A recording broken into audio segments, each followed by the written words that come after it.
Oh yeah, I never reset Twitch chat. That's fine. It can stay.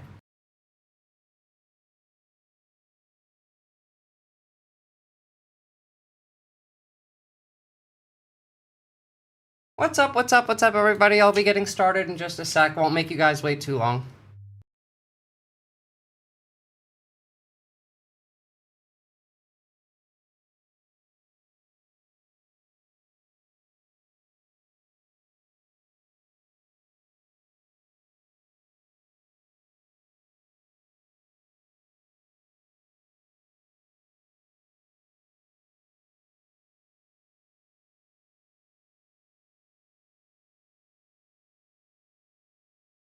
Just making sure that we're not actively bombing Iran right now, and then I will be getting started.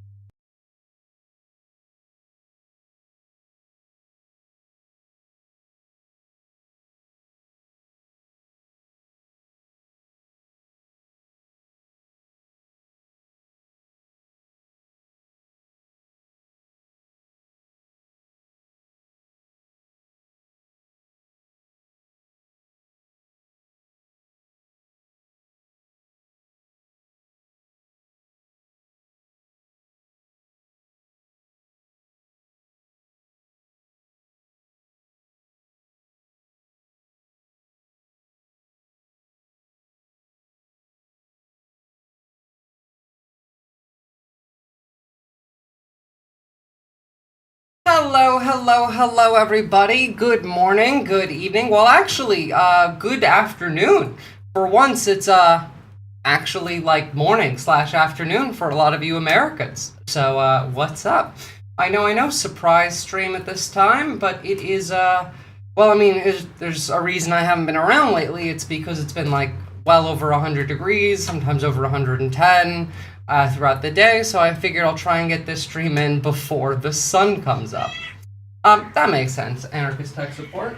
Oh, hello, while we're here, I guess Poppy wants to say hi and make a special appearance. Aye. Still morning on my end of the States? Well, that works then, Jet. Hello, hello, would you like to say hi to the special audience? Oh, you got like an eye booger. Hold on. Oh, I know, let me get it for you. Now go. Got work to do. Okay. So, to start off with, we got a decent amount to cover today. I'm going to be mainly talking about two topics, one being Australia, one being the US. It's hot down there right now, that's wild. Oh, yeah, no, it's actually pretty insane. We're kind of split between the states and here right now. Like in the US, I think 30 people have now died from the snowstorm, and in the same period, we're having like record-breaking heat. I mean, like, yes, here we go. At least 30 dead after snowstorm blankets the U.S. It's been pretty bad. Like, I'm sure you guys have seen it. We're not going to look too much into that. At the same time, like, this is just from today, and this is just South Australia, but record-breaking heat. In some parts of Australia, I believe yesterday it hit like 120, I think it hit 50 degrees like Celsius in some places, which would be 122 Fahrenheit. So it's pretty bad. But while it was that hot, by the way, while it was in the middle of one of the most extreme heat waves this country has seen in years, we still had massive, massive, massive protests for Australia Day, for Invasion Day, depending on who you ask.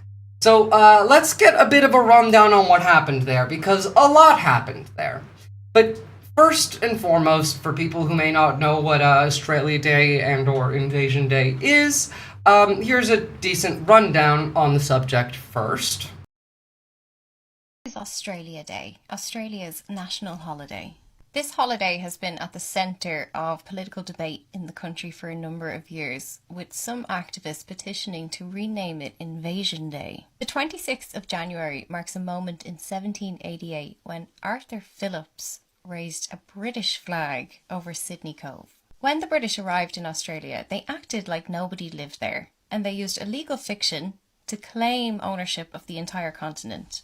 This legal fiction was called terra nullius, which means a land for people without a people for a land, basically. It's a type of thing that you've, I'm sure, seen demonstrated among several different cultures and countries throughout the region. It's also a thing that, well, I was gonna say Americans tried to do, but it wasn't quite that easy. There's far too much documented evidence of the indigenous population in America. However, at the time, there was also quite a lot of evidence of the indigenous population of Australia. They just kind of went along with it, I guess. Not the indigenous population. I mean, like, the people who saw with their own eyes that though there was people here, they just pretended that there wasn't.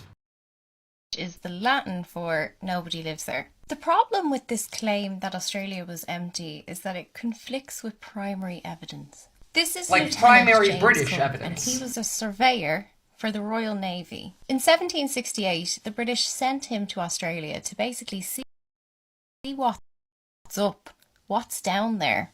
Is it worth pursuing? Is it worth sending manpower? His orders were to search and document this undiscovered southern continent. His orders were specific and are documented in the National Archives in Britain still. His instructions were, when you find land, map the coastline and document the temper, disposition and number of natives. He was instructed to cultivate friendship and alliance with them. These are drawings of the natives that they took. So, like, mind you, this fiction of terra nullius, the nobody lives there fiction, that was legally used to justify the annexation of this country from the native population, involved actual drawings of the natives who lived here. Had these early surveyors done what they were asked to do and documented the existence of humans on the continent, the origin story of Australia might look very different. Despite drawing pictures and documenting how many they'd seen, they still pretended that nobody lived there. What's most disturbing to me about this lie is that contemporary archaeological evidence has now been able to prove that Aboriginals and Torres Strait Islanders inhabited Australia for 65,000 years. It's actually the longest continuously existing culture on the planet. The Aboriginals and Torres Strait Islanders of Australia have been a continuous civilization for 65,000 years.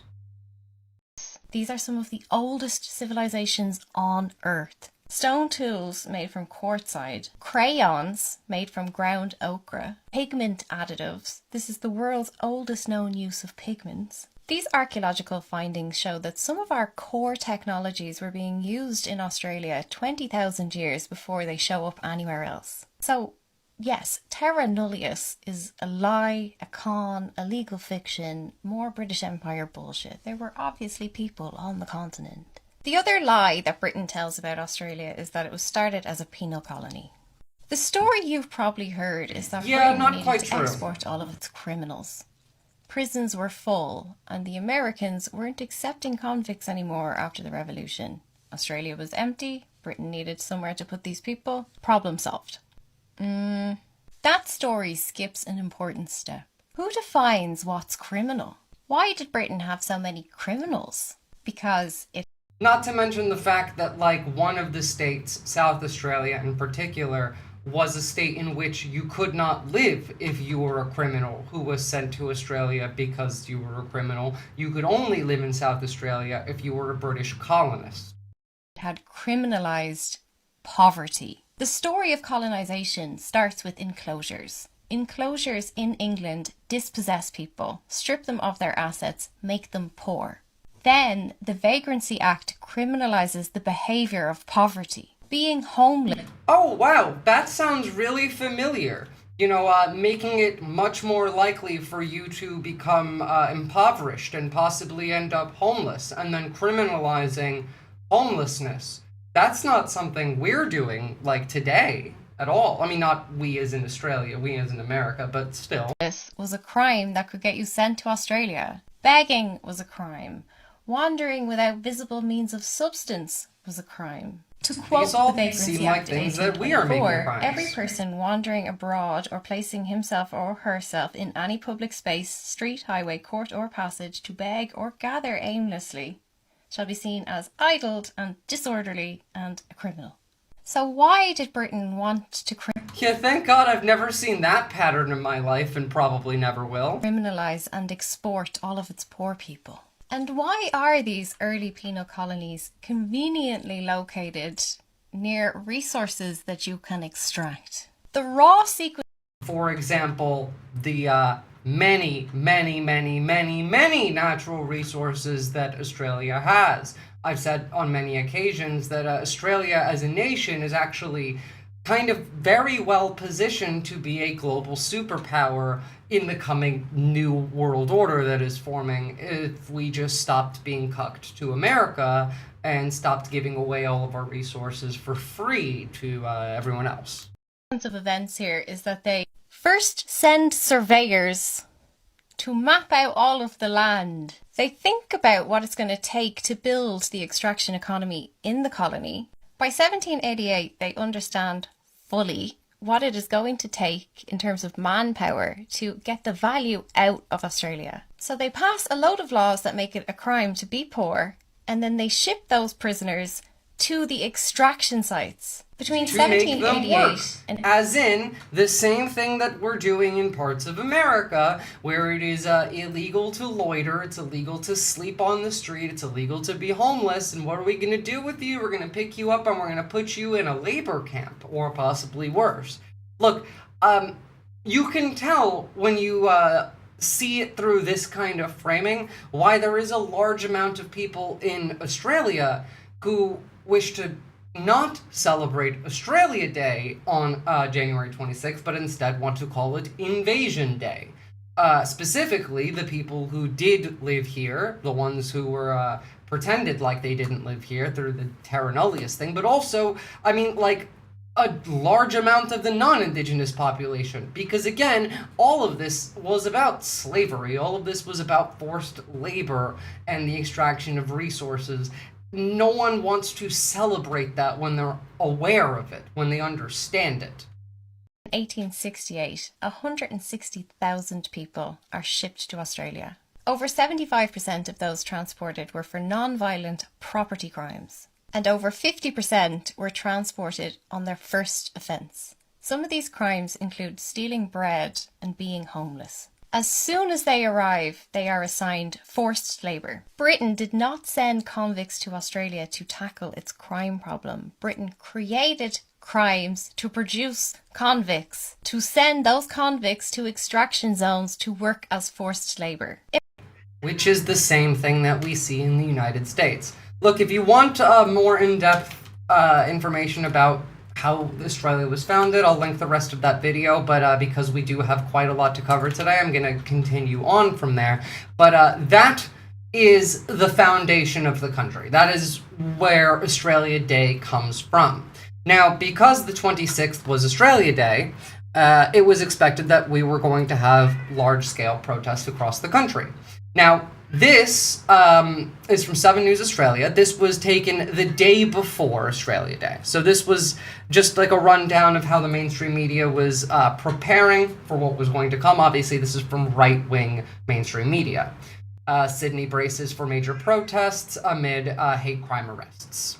Let's go to Clementine Cuneo, who is in Hyde Park. Geez, sorry, hold on. That was far louder than I wanted it to be. Let's fix that. This evening, Clementine, there's already a protest underway. Yes, Mark. Behind me are several thousand protesters in support of Iran. They're about to set... Okay, first and foremost, let's make this clear. Yes, there was protests before the Australia Day protests. No, this is not a protest in favor of Iran. This is a protest that was in favor of freedom, in favor of the liberation of Iran, while also, I believe, being against American imperialism. Two things can be true at once. You can be critical of the Iranian theocratic authoritarian regime, and you can also be critical of American imperialism and American hegemonic interference in the affairs of other countries, especially when it comes to the Middle East. off on what is the first authorised demonstration this year. It's also giving us a taste of what's to come tomorrow when two very major protests are planned for the city. Now, police have spoken today. They are concerned about a rise in hate crime, but they warn there will be 1,500 officers in the city monitoring activities.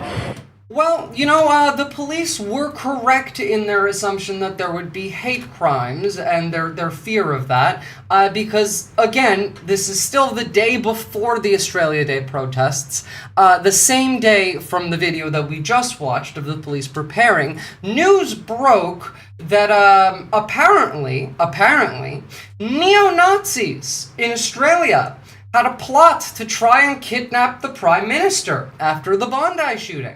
Again, this is right-wing news reporting it, so big fucking deal. To be fair, all of the news was reporting this, but I mean specifically, neo-Nazi plot to kidnap Prime Minister uncovered from a right-wing news network. Still am not getting over those headlines. So let's have a look at what this neo-Nazi plot to kidnap Albanese entailed. Back home now, and there are reports this morning that neo-Nazis plan to kidnap our Prime Minister in the hours after the Bondi shooting. Let's go live to Emily Francis at Lakemba Mosque. And Emily, they also... Wait, hold on one second. Let me just quickly skim through this video and ensure that there's no hateful iconography that I need to censor, because according to Australia's new laws, as part of a news report, if I show a mainstream news video of, let's say, Nazis in Australia, and one of them is carrying a swastika, I have now committed the crime of spreading hate symbols, and then I have to go and prove in court that I was actually not spreading hate symbols, I was exposing Nazis, and this was news for the benefit of the public. Like, it's guilty until proven innocent, so I had to check that real quick. plan to attack Muslim sites of worship. Hold on, let's jump back, because that also happened. In the hours after the Bondi shooting. Let's go live to Emily Francis at Lakemba Mosque. And Emily, they also plan to attack Muslim sites of worship.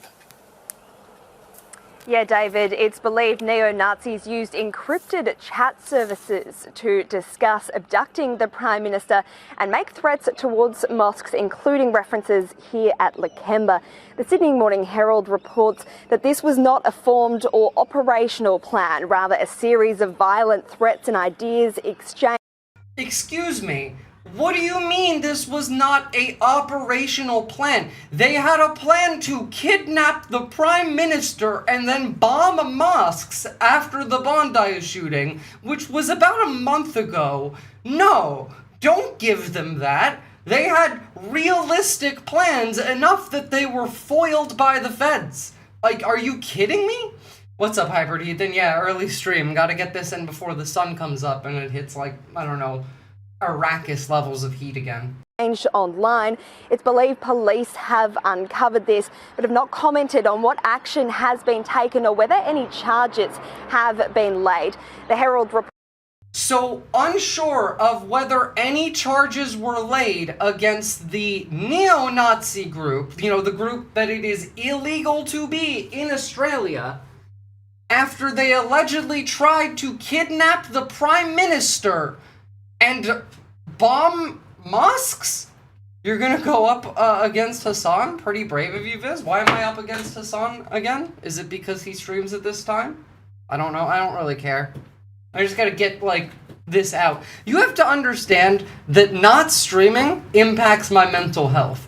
I see things that enrage me daily. I need to yell into this camera and microphone to get the rage out. And when I don't get to do that, it's like not going to therapy.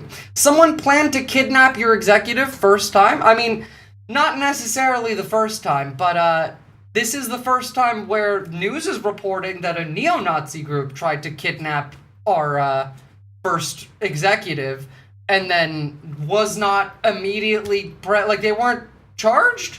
What do you mean? Unsure if charges were pressed.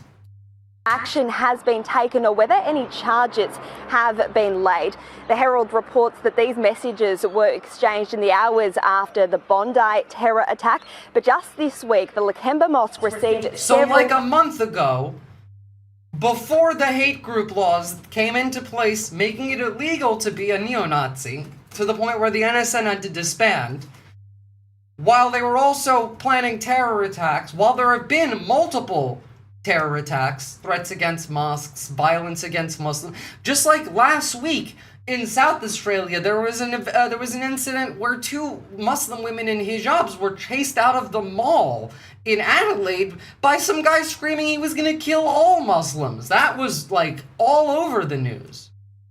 Copies of a lengthy letter containing death threats for Australia Day. Now, those reports from the Herald claim key So there were organisers death threats for the fucking protest the day after this is airing, and there was no charges pressed? No fucking shit, homie. Taco Epstein's little guns are the problem speech had me freaking the fuck out at work. Oh, don't worry, we'll get to that when we get to that. First, we gotta get through Australia. Anti-immigration rallies planned for tomorrow were also involved in these violent online groups. Guys. Emily, thank you. So, after the neo-Nazis tried to kidnap the Prime Minister and weren't charged, yesterday we then had 2 competing protests. We had the 3rd March for Australia rally, the rally that is organized by neo-Nazis, and the opposing Invasion Day protest. Now, first and foremost, the numbers not in their favor. I believe, at least in Sydney, about 300 people showed up to the March for Australia rally, whereas about 13,000 people showed up for the Invasion Day rally. However, even though Nazism is illegal in this country now, in fact, specific remarks and symbolism are illegal in this country, the rally was still filled with Nazis. For example, this is a snippet from the Sydney March for Australia rally, where, first off, there are signs talking about Free Joel Davis. Joel Davis being a neo-Nazi who was arrested for, I believe this is the one who got arrested for threatening the politician, and or this might have been the one who got arrested for doing the Sieg Heil. Meanwhile, you know, like mass immigration, blah, blah, blah. Obviously, saying that being a Nazi is illegal is one thing. Saying that hateful ideology and their symbolism is illegal is another thing. Having, I don't know, free this neo-Nazi from prison signs, I would consider that a hate sign, personally. But, you know, I'm not the New South Wales Police Commissioner. How about let's keep going? What else was there? Well, here is a chant that they took directly from the Charlottesville rally back in the States, if any of you remember that one. Again, this is March for Australia. This is the right-wing version of the rally, and I believe this one is also in Sydney. Do not replace us! You do not replace us! You do not replace us! So, these are right-wingers chanting, quote, "Jews will not replace us," which directly is pulled from the Charlottesville rallies. Again, first off, not sure how they're allowed to go about saying this, because I'm under the impression that under the new laws, you know, in regards to hate speech and hate groups, it is not legal. I mean, what was it specifically in here? Yes, it was, the definition of hate includes ill will. So, like, a nasty comment on social media could land you a criminal record. You could be jailed for advocating violence, for just praising a protest movement, even if no violence actually occurs.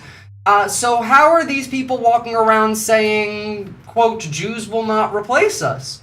Because that's illegal under this law. At this point, I expect YouTube to never push your lives to me. Yeah, that's why you should join the Discord, Sylvie, because I always post an update right there so that you can click a link and join in. But yeah, unfortunately, I don't expect my presence on these platforms to last much longer. But again, I'm wondering how, if it is illegal to be a hate group. It is illegal to use hate speech that is defined as ill will. If you can be jailed for your speech because a person that you criticize feels intimidated by you, then why is it that these neo-Nazis are allowed to walk around the streets in Sydney talking about how Jews will not replace them? Again, these are various important reference points for the Great Replacement Theory, but this is also a direct callback to Charlottesville in the U.S. and also Christchurch in 2019. Will not replace us. You will not replace us. You will not replace us. So explain to me how these people are not being arrested for this. Explain to me how this is not a crime. Now, and also, Bay Sylvie. Good.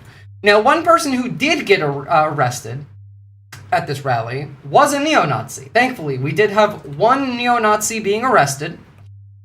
He delivered a racist speech at the March for Australia rally in Sydney. The speech contained hate speech and called for targeting specific groups. The court denied bail and the individual will remain in custody pending. So I am quite happy that this one was arrested. But Visora, what happens to the diversity of viewpoints and sarcasm? Well, I mean, here's the thing, Piotr Carolina Reaper. I actually do think about the diversity of viewpoints. It's not a bill that I supported. The censorship bill is extreme and horrific, actually. I talked about it in my last stream. I'm going to post a video on it, hopefully today or sometime this weekend, if I can. But, it shouldn't be this way. Now, I do think that Nazis should be arrested for their speech, because it is hate speech. But the law isn't created in a way that it is designed to target the right. It's just the right tends to be so blatant, it's difficult to not apply it to them, like in this case, this being the individual Nazi being arrested.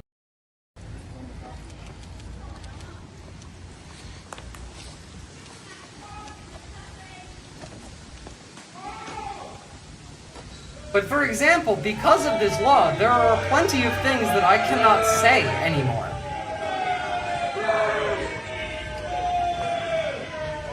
Well, I mean, Jarko, it's hard to clap a head of state when you're not also a state actor, was the NSN that tried to do this. The real discrimination was against the weapons manufacturers harmed by... I can't say that. Unfortunately, that is one of the things that I can no longer say and then now have to institute this little thing. Unfortunately, the I word can put me in prison now in this country, and we're just going to refer to it as America, alright? Anything that can be referred to with that I word, let's just refer to as America, because they really are the same. It really is American defense contractors. It really is the most honest depiction of the United States. It is, again, just like another state. I do apologize for the censor. I can't remove the chat sound.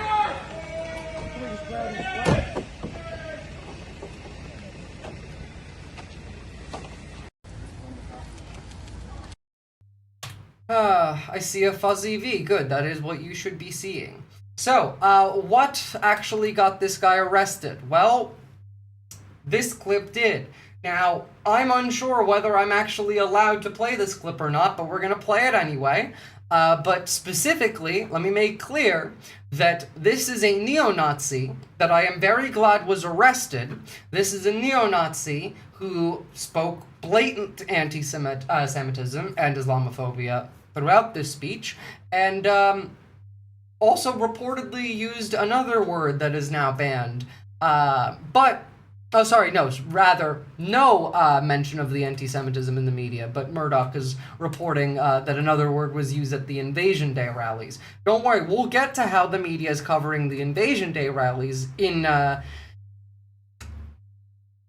response to these March for Australia rallies led by Nazis. There's not that many media articles about the Nazis. There are some, such as the Financial Review, arrests after abuse hurled Nazi salutes at rival rallies.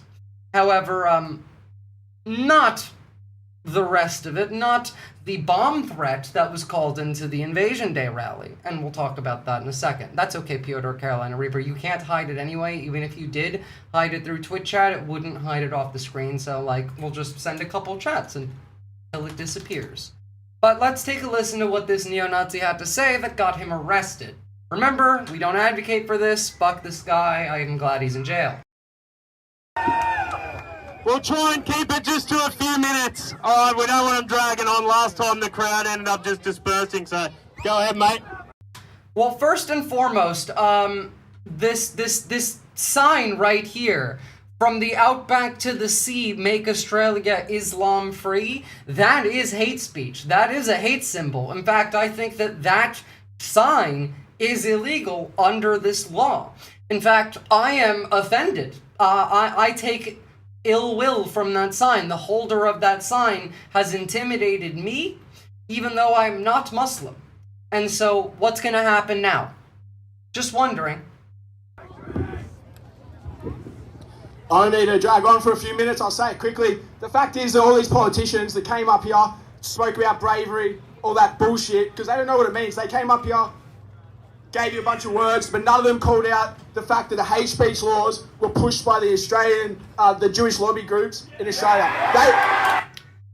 Now, that is true. However, it's more than that. In fact, I don't even think it's primarily that. I think that it is primarily the United States pushing this, and I will show you why, in fact, because there's a lot of evidence linking the United States, linking the Australian oligarchs, linking One Nation, as well as linking groups like these neo-Nazi fucks. Bloody flag shaggers, true. They were behind it all. They were behind it all. The Jews are the greatest enemy to this nation. They always have been. This is, again, untrue. The greatest enemy to this nation is neo-Nazis, and this is the kind of stuff that you got arrested for. I don't think I need to continue on at this point. I think you get the picture. These are Nazis, and that's what Nazis sound like. Let's take a look at first, before we jump over to the Invasion Day protests, what the mainstream media, the most, I wouldn't say left-leaning, but the most centrist of the Australian mainstream media, ABC News, has to say about this incident. Let's take a look. Man accused of making neo-Nazi comments during an open microphone speech. Accused of? I don't know. Lady, I feel like we just kind of heard it with our own ears. Men who made neo-Nazi comments and then was subsequently arrested for it. Why do you have to use the passive voice even when they've been arrested for it? At a rally in Sydney has been charged. Officers say they stopped the 31-year-old man in Surrey Hills this afternoon following a rally in Moore Park. The Peakhurst man has been charged with publicly inciting hatred on the ground of race, causing fear. He'll remain in custody until he faces court tomorrow. There's no single position among March for Australia protesters, from their reasoning on Australia Day. It needs to stay on this day so that we don't forget the horrible dark history that happened on this day. I'm an Aussie and Australia Day is our day. To their Again, like, nobody even thinks that there shouldn't be an Australia Day. The primary grievance between the people who want to change the name of January 26th to Invasion Day is not so that Australians can't have Australia Day to celebrate. In fact, there have been several other dates, ones that align much more with like the ideology and the ideals of Australia, to change Australia Day to. There have been proposals. It's just about making it a different day.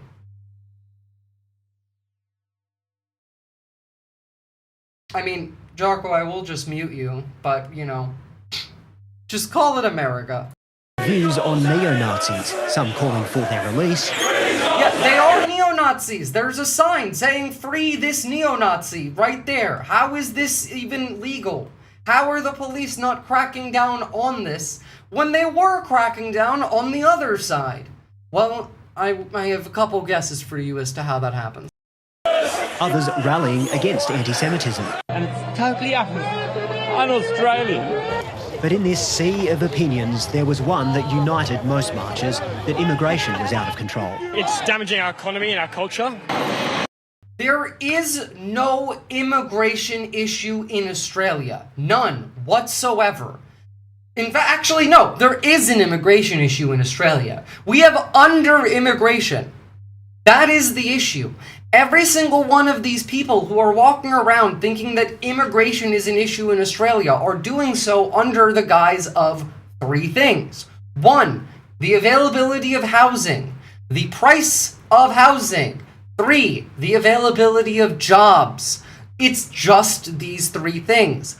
All three of these things are not caused by immigration. The housing crisis is entirely caused by A, a lack of supply, B, the supply being bought up by venture capitalist firms who hold all of these rentals empty to drive the prices up, and C, foreign nationals purchasing property in Australia and then also holding it empty and or renting it out via things like Airbnb. Jobs. Why is there no jobs available in major cities? Well, it's because major cities are overpopulated. There is very little housing being built outside of major cities, and therefore when people come to this country, whether from a different country or just from a different part of this country, they tend to move to a major city where there is limited housing, where there then is limited jobs. If you move slightly further out, if you start building houses slightly further out from the city, then A, you are solving the overcrowding of the cities, which is going to lead to a higher availability of jobs, not to mention AI taking away people's jobs. But then you're also getting rid of the the racism about how immigrants are making it so I have nowhere to live. You're fixing multiple problems at once here. I can add another one. Electricity prices. You can fix electricity prices by fixing housing prices and by fixing housing availability. Build houses like an hour and a half, 2 hours outside of major cities like Melbourne, Sydney, Brisbane, Adelaide, Perth, Darwin. What do you do with those places? Well, you subsidize the building of houses. You get people, specifically Australian-born people, are not getting tradie jobs anymore. Like, Australians are overwhelmingly not going to TAFE, which is our version of community college, which is where you get certifications for tradie jobs, such as building, electrician stuff, plumbing stuff. Who has most of these qualifications? Immigrants have most of these qualifications. So what do? Well, the people who come into this country who have those qualifications, you subsidize their ability to go and build themselves a house and or, multiple houses, a community, about an hour or two outside of town. And then these same people who have these same skills already in place, maybe some of them need a little bit of extra training, but then you can have them start building electrical infrastructure, solar panels, wind farms, batteries. And then these people not only now have a place to live that's about an hour and a half, 2 hours out of town, reducing the crowding. They now have jobs, reducing the job crowding in major cities. There is now far less racism and anti-migrant sentiment because it's just not a thing that people are seeing or engaging with. The media has such little excuse to throw at it. Meanwhile, all of these individuals are now building electrical infrastructure that then gets tied into the local grid. And we know that Australia is consistently under sunlight, consistently windy, which overproduces, reducing the electric prices of everybody else in the nation. Like, multiple solutions to multiple problems. Just shot in the dark. Easy. There are better ways to go about doing that too. This is just me pulling shit out of my ass. If I can think of a solution this easily, then yeah, there is easy solutions to make, even better ones than what I just proposed. It really is borderline anti-civilization to allow these people to have as much voting power as you do. And by these people, I mean the Nazis. Yeah, unfortunately, we have mandatory voting in Australia, which is a thing that I normally would like. All of these people have to vote. Now, thankfully, a thing that kind of balances out the mandatory voting erratic cookie is that we also have ranked choice voting. And so hopefully ranked choice voting will prevent the impending One Nation apocalypse that we're going to watch. But also the full-on ability for the Australian public to be aware of where this funding comes from. The police are on their way to arrest you for having solutions. Don't make that joke, because they probably are. But let's continuing on with this Nazi rally. As they marched through Sydney's Surrey Hills, the chants from some of the crowd became more extreme. Police were out in force not only to clear a path for this protest, but to ensure that it didn't intersect with the Invasion Day rally, where protesters were gathering just nearby. They appeared to have some support. So again, there was police there listening to these people yell, "Jews will not Jews will not replace us," and white power. But no arrest for them, even though that's hate speech, even though that's intimidation, even though that's ill will under the hate speech laws. But when this couple gave protesters a piece of their mind, they were heckled, with police taking them inside a shop for their own protection. Police were also seen encouraging people of Asian appearance. As in, the police literally have to direct people away from the right-wing rallies because they are dangerous individuals. Like, it is their own framing. Police had to escort this individual inside of a shop for his own protection because he said these guys are the worst, and that was enough to cause the right-wing crowd to get so close to violence, the police felt the need to put this man indoors to protect him. And yet, you don't see any of that at the Invasion Day protests. You don't see any of that at the left-wing protests. They were heckled, with police taking them inside a shop for their own protection. Police were also seen encouraging people of Asian appearance to head inside. The protesters made their way to more...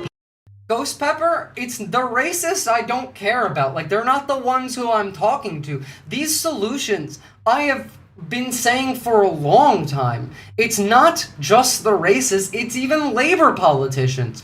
Our social media ban for under 16s had really dangerous and really poor wording in the ID verification section. I developed a better, cheaper, optically more popular, more durable method to do this that would create Australian jobs and keep all of the data in Australia. I presented this to 2 members of parliament and nobody cared either. It's like, it's not just the racists. If they're so dangerous, why aren't the cops copping? Instead, they opt to escort people inside. Like, the second one was meant to be a question mark, period. Like, yeah, that's what I mean. How is it that you can have this double standard of understanding that, yes, the right is violent, but also that hate speech is bad, but then also not arresting the right? No speaking out against USA too, that's the only reason it exists. Well, it's not the only reason it exists. It's in fact not even, like, it's part of that, yes, but it's more a part of the broader US, like, foreign influence operation. We're gonna see why in a second when we start talking about Gina Reinhardt and Hansen. Park, where the tone shifted further. And now we're being driven out of the land we built.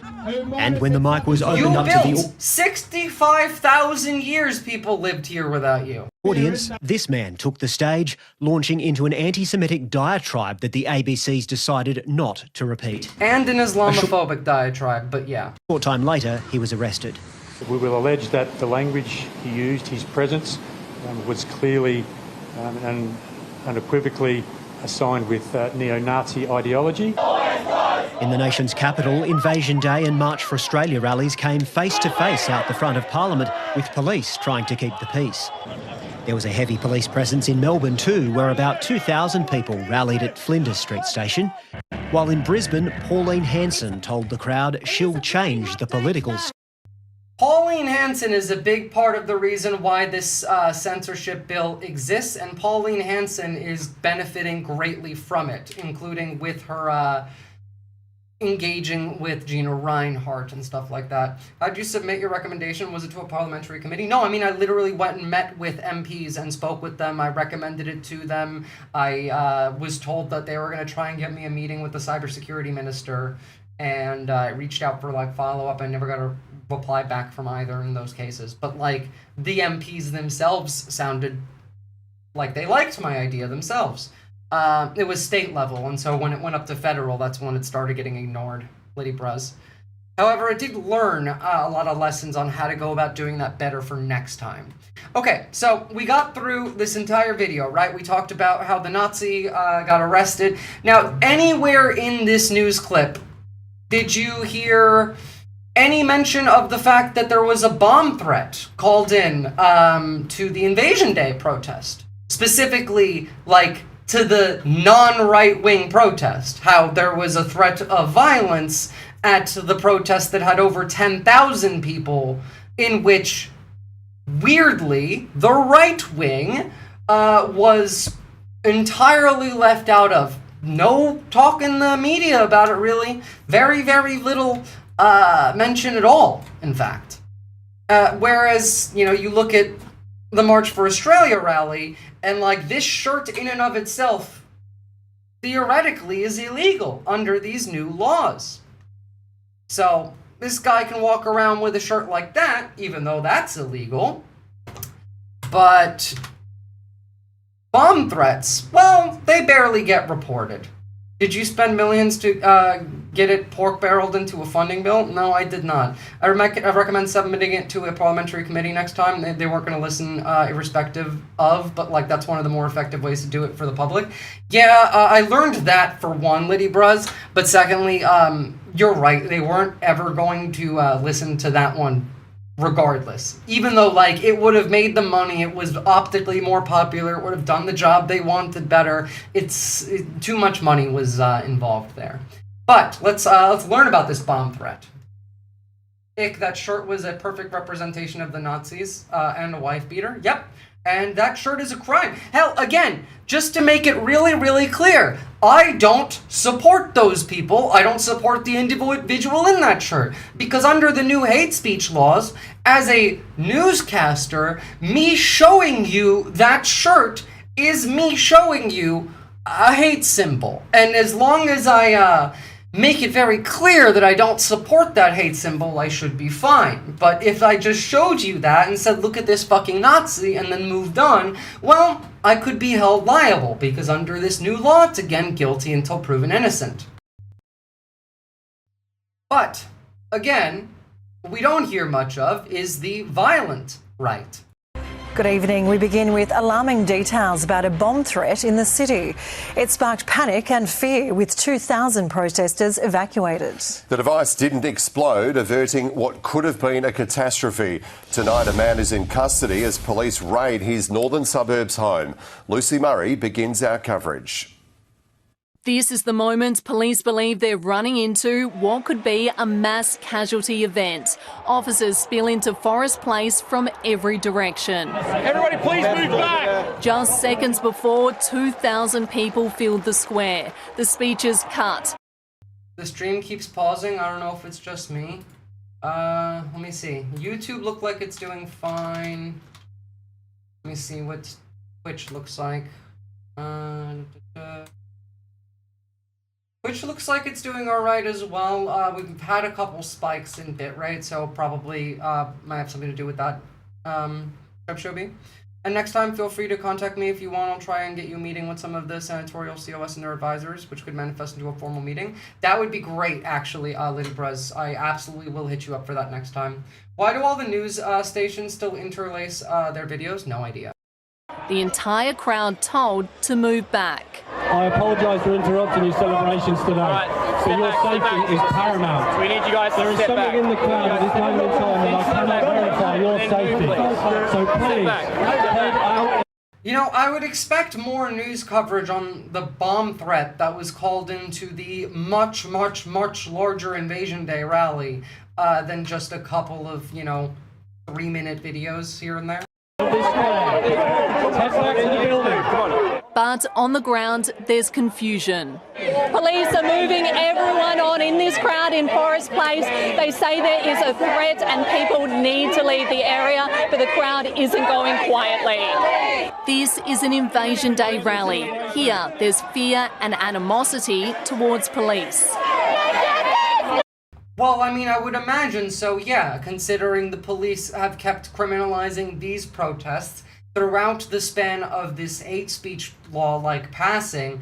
The protesters on this side of the aisle have been vilified. The protesters on this side of the aisle have been claimed to be spreading things like anti-Semitism, whereas, you know, it's very clearly the fucking neo-Nazis who were just arrested for that, doing that. It's not really about the bomb threat, is it? It's about the police in relation to it. Exactly. Like, even this isn't about the fact that there was a bomb threat called in. It's about the police presence here.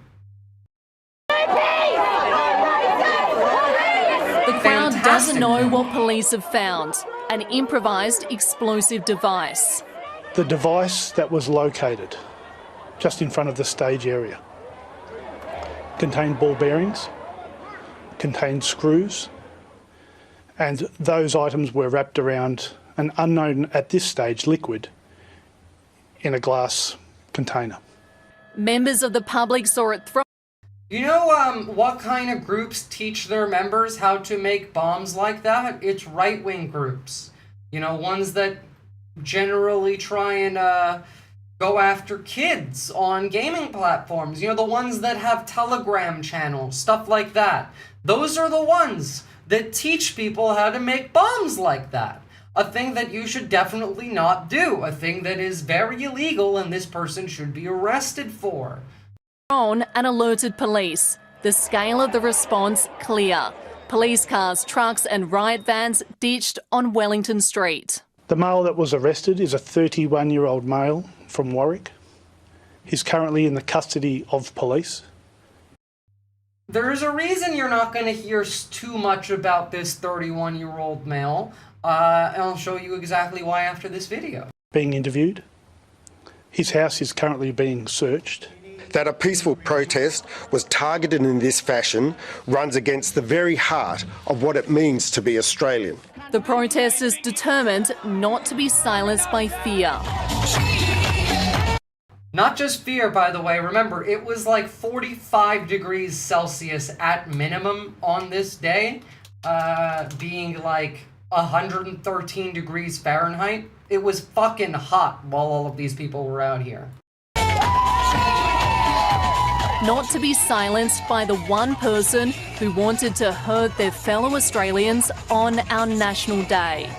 We can't let hate win. This is completely unacceptable in Australia. Hate didn't win today, but this investigation is far from over. The device did not detonate. There has been no injuries. Which was very lucky, by the way. Yeah, props to the crowd for standing out in the heat. Again, like, I'm really proud of Australia because all of the March for Australia rallies had piss poor, like, show-ups. Like 300 in one place. I think their biggest rally was 3,000. And every single Invasion Day rally was significantly bigger in size. Like, orders of magnitude. We do not believe there is any ongoing threat. Lucy Murray, 7 News. I believe the ongoing threat is the existence of Australian neo-Nazis. But, you know, there we go. All right, so let's learn more about this terror threat, this bomb threat. Terrorist attack in Perth yesterday. An attempted terrorist attack because the guy's explosive Oh, device... sorry, I did say Sydney, didn't I, for the explosive device. It was actually in Perth. There was a terrorist attack in Perth yesterday. An attempted terrorist attack because the guy's explosive device didn't actually detonate, but if it had, then it would have hurt and possibly killed First Nations people and their allies who were attending the Invasion Day rally in Perth yesterday. And the tone of most of the media coverage of this that has been crossing my feed is very much giving underreaction, and I can't help but suspect that has something to do with the fact that this act of attempted violence was targeting First Nations people and their allies who were protesting Australia Day. So while racist losers were marching in neo-Nazi rallies around the country yesterday, pretending that there's an issue with their right to exercise their freedom of speech, someone actually tried to bomb First Nations people and their allies who were exercising their freedom of speech in Perth yesterday. And yet only days after observing a national day of mourning for an act of terrorism that rocked the country to its core very recently, the vibe today seems very chill. Yeah, I think she gave a pretty great rundown of exactly the case there. Again, how is this legal? From the outback to the sea, make Australia Islam-free. This is literal hate speech. Burn the flag call at Melbourne protest. As in, people talking about flag burning which, to my understanding, either didn't happen, or if it did, it was probably a right-winger. Let's just be honest here. I didn't see it, and personally, I don't care. What I do care about is hate speech and hate symbols that are illegal under the current law that I don't even agree with. But if it's going to be used against me, I would like it to be used against the other groups as well. Like, I don't know, maybe equally apply it. Alright, so, again, we talked about where this is coming from. A lot of people have said this is America 2 influence, and it is, to be clear, in part America 2 influence, but it is also quite a lot of America 1 influence. Now let's talk about Pauline Hanson. Pauline Hanson is a banshee, a lich, a ghoul, and one of the most racist people in Australia. I believe in the past I have jokingly referred to her as Elmo Hitler, although, of course, as a joke. Now, allegedly, and by allegedly I mean 100%, Gina Reinhardt is very close friends with Pauline Hanson. Now, I've had videos before, I've shown Pauline Hanson at that, like, leaked Liberal Party luncheon or dinner that they had pre-election last year when they were all wearing those Make Coal Great Again shirts and cucking themselves to MAGA, where Gina Reinhardt was also present. If you remember that video, I think Friendly Jordy's even covered it. It was in which Peter Dutton, who was the candidate for the Liberal Party at the time, even did a whole thank you speech to Gina Reinhardt personally. She looks like a literal movie villain. Oh, she sounds like one too. So she's benefiting immensely from this. In fact, One Nation, which is the equivalent of the MAGA party in Australia, polling has jumped quite dramatically since the passing of this hate speech bill. So let's take a look. Why does this so-called battler politician keep on turning up on billionaires' private jets? I don't reckon that Pauline Hanson accidentally stumbled into Gina Reinhardt's world. I reckon she's working for it, and this is why. Hanson quietly flew to the US on Reinhardt's private... So, again, just to be clear, this is not like a new thing. This is ongoing. This predates even this current administration. But, I mean, December 30th, 2025, undeclared private jet puts Pauline Hanson under pressure. Pauline Hanson traveled to U.S. on Gina Reinhardt's private jet to attend CPAC.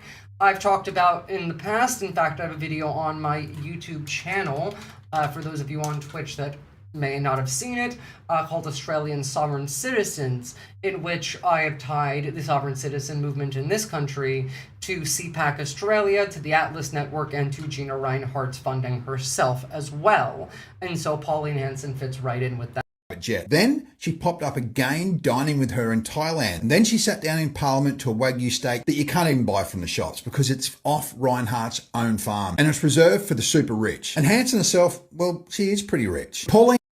So, like, yeah, let's go and say these guys are friends. I mean, she can only, like, she's going on private jet flights with her. She's eating meat off of her private farm. Rule of Iron Fist? Well, I mean, that kind of depends on the chat. It's more democratic rule. What's Invasion Day? You gotta go all the way back to the beginning of the stream. Terracellular biotics. We've already discussed that. I gave, like, a nice little rundown on it. But, I mean... a lot of the country calls it Australia Day, so that's the answer. Own farm, and it's reserved for the super rich. And Hanson herself, well, she is pretty rich. Pauline Hanson's political party, One Nation, their policies seem to line up with Gina Reinhardt's push against the mining industry paying their fair share of tax. Now, we went over this before. Gina Reinhardt, being a mining mogul, doesn't want to pay more taxes, and this was why she was largely supporting Dutton in the the Liberal government attempt to win power in the election last year around, and because of that, entirely funds all of the right, because she just doesn't want to pay tax. In fact, like, Labour is barely taxing the fossil fuel industry in this country anyway. I think their taxes went up about 10% under Labour's first term, and I'm not aware of their taxes going up much further in their second term. Oh, it's only a one-way command. Jet, if you would like to make it a two-way command, you can. Look, if you want to know what Invasion Day is, here, I'll link a video in the chat and you can watch it, because I'm not going over that again now, but here. You can watch that one. The British moved to Australia? No, not necessarily. That's a whole other thing. So if your politician is flying on billionaire jets, eating billionaire steaks, pushing billionaire-friendly policies, are they really working for the battlers or the people who already own everything? Remember, Gina Reinhart is, not Gina Reinhart, rather, sorry. Remember, Pauline Hanson is also the one after the Bondi shooting, which we showed, who allegedly was meeting with members of US-related, NRA-related groups, talking about, you know, reducing the gun control in Australia, seeking funding from the Americans, and influence from the global right wing. I don't know how to program Nightbot. Just remind me, I'll do it. Jed, it's quite easy. So, this is a large portion of where these censorship laws came from. It is American influence. In fact, if you take a look at this post right here, so this is quite funny to me, because this is from One Nation's official Twitter account. Now again, One Nation being an Australian political party. This post was made by an American. The official One Nation Australia Twitter account is being run by an American. Blue is the color for the center-right-leaning Liberal Party in Australia, and red is for the center-left-leaning Labour Party in Australia. The fact that they used the blue for Democrat coloring for Labour and the red for Republican coloring for the Liberals is incredibly funny to me. Because, yeah, no, they are using Americans to run their fucking accounts. As we all know, the Brits are like larvae, so as long as the land is exposed to air, they will spontaneously erupt from the land. Jeez. Like, it's really sad, though. But, I mean, yeah. Center-left party is blue, center-right party is red. It really is just this meme. You know that this was not created by an Australian, because they don't get their fundings from Australians. Here's your average Aussie patriot One Nation supporter. Would you support Australia becoming the 51st US state? Oh god, you guys are gonna say things now that I'm gonna have to hide chat for. What's up, Alex Gallagher? You know what? That one can stay. Fuck it. I don't care anymore. So, that is the reason for the large-scale censorship in Australia. That is where the new hate speech laws are coming from, and that is what happened during the Australia Day March for Australia rallies versus the Invasion Day rallies at the same time. Alright, so let's move on to some US news. Give me a second to open some links up, because we have a decent amount of stuff to take a look at. By the way, again, guys, sorry for not having streamed for the last few days. Just, it's been far too hot. That's kind of why we're at this early middle of the night stream on my end now, before the sun comes up. Wouldn't Australia be at least 15 states? I mean, it depends on how you want to break it up, but, I mean, we're 6. I don't know, do you count? No, if you wouldn't count DC as a state, you wouldn't count Canberra as a state. So it's just like Western Australia, the Northern Territory, Brisbane, New South Wales, Victoria, South Australia, and Tasmania. We have 7, actually. Like, it's almost the size of Texas. Most of the... No, Australia is the size of the continental United States. Like, laid over. So, country size by comparison. Here we go. There's a website for this. Australia. And if we take Australia and we overlay that over the United States, it is functionally coast to coast. AU is pretty big. Maps just make it look smaller. That's true. That is true. And we also always forget about Tasmania. Will they count emus as 1/3 of a person? I don't think those count at all. Never mind, I thought it was only slightly smaller. Yeah, no, it's pretty big. I mean, if you count Alaska in it, I didn't realize Canada was that small. Interesting. Anyway, moving on. Quick little bit of interesting news, not necessarily good news. This isn't like new, but I thought it was cool, and I think all of us could use a smile. Scientists mimicking the Big Bang accidentally turn lead into gold. We have discovered alchemy, everybody.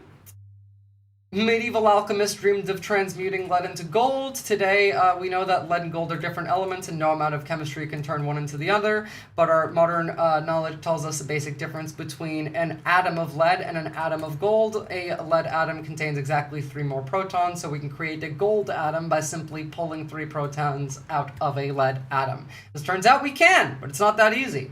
So we did some alchemy. That's pretty cool.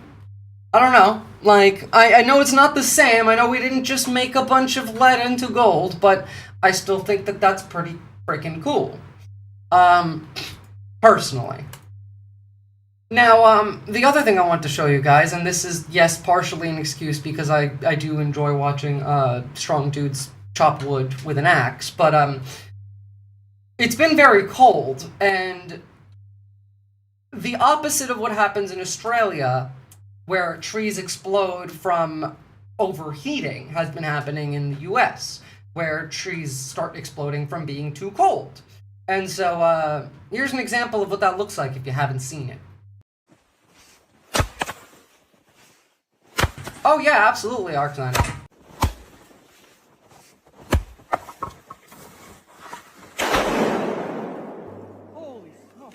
Yeah, that's what an exploding tree sounds like. Unfortunately, Mr. The Same, no, there isn't a smug emote on YouTube, and to be fair, if you guys want more YouTube emotes, more of you are going to have to join and become a member, because I need more memberships before I'm allowed to add more emotes to that. That's all I was going to show you. Like, it doesn't really matter. I don't blame the tree. Yeah, I don't blame the tree for exploding either. I really, really don't. Alright, now let's move on. America's cooked, y'all, obviously. But I mean, like, economically, it's so cooked that even Fox News is saying it. They tend to crackle for a while before popping like that. I have heard that, yeah. Again, this is just about, like, Iowa, but, I mean, if Fox is talking about the U.S. economy like this, you know it's bad. Talk a little about Iowa, because I don't think they're going to say it's booming. First of all, Steve, there was 6 special election races in 2025. Democrats won 5, including flipping 3 seats. Iowa had slower GDP than most of the nation. I think it was ranked 49th. There, 2/3 of Iowans' healthcare costs are rising. 1/8 of Iowa needs to go to food pantries for food due to food insecurity. Mid-America Energy, Iowa's largest utility, thinks that already electricity and natural gas prices are raising. They're predicting another 10 to 15% this year. That's not including 200,000 Iowan families cannot even afford their electricity bills right now and are past due. So Iowans, yes, that's Trump country, but now let's add agriculture, where they don't want a bailout. They actually just want to be able to sell their soybeans and have their... Yeah, no, sorry, you're not going to get the bailout or to sell your soybeans. In fact, hold on.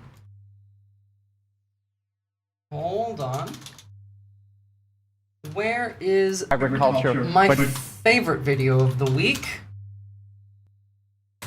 If I knew they were going to mention soybeans. The Onion.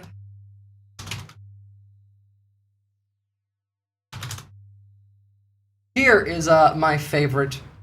Following his highly anticipated summit with President Xi Jinping, President Trump announced today that China has agreed to purchase 11 U.S. soybeans. Touting the historic trade agreement as a, quote, major win for the American farmer, Trump said the nearly 1 dozen soybeans sold to China is only the beginning of what could be a blossoming new relationship between the two nations, paving...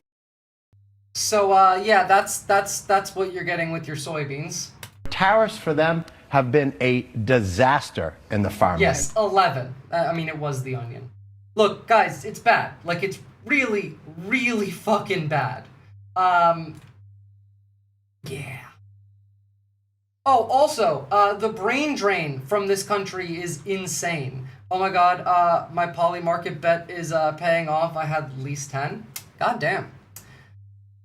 So, this right here is wild. We've lost over 10,000 STEM PhDs from the federal workforce in a single year. 10,000. Yeah, that's real bad. That is Institute of Health, FDA, CDC, Agricultural Research, the Forest Service, the National Oceanic and Atmospheric Administration, Institute of Standards and Technology. Surprisingly, not that many have left the Census Bureau, the Geological Survey, the Fish and Wildlife Service, NASA, the Department of Energy. All of these people are going to Europe and China, by the way. Yo, what? It censored me for mentioning editing? YouTube chat is just insane. Like, it is insane. What are the poly market odds that they'll say the beans don't need to take turns? My bet on that one is 100% within the next 5 years. We are going to stop... we're all going to starve to death because someone's going to think the beans don't need to take turns. Yeah. Alright, now we get to the famous quote that Trump said today, or rather yesterday as well, that he doesn't like people carrying guns. The assessment from some of your own officials that Alex Preddy is a domestic terrorist or an assassin? Well, I haven't heard that, but certainly he shouldn't have been carrying a gun. But hey, look, bottom line, everybody in this room, we view that as a very unfortunate incident, okay? Right. Everyone, right. Unless you're a stupid person, very, very unfortunate incident. I don't like that he had a gun. I don't like that he had 2 fully loaded magazines. That's a lot of bad stuff. And now, of course, this has pissed off a lot of people, including the right. This has pissed off the NRA, in fact, as well, and I'm loving it. But also, again, let's just remember that this doesn't apply to people on the right when they bring their guns. But look, there is only one individual here whose opinion that I give a shit about in this case. And, I mean, we're all Charlie Kirk. We are Charlie Kirk. We carry the flame. The Second Amendment is not for hunting. It is not for self-protection. It is there to ensure that free people can defend themselves if, God forbid, the government becomes tyrannical and turns against its citizens. We are Charlie Kirk. We do carry the flame. So, you know. I love that the crowd that takes their ARs to Arby's is now claiming that you shouldn't bring a gun to places. I mean, like, even like a lot of MAGA's pretty pissed about that one.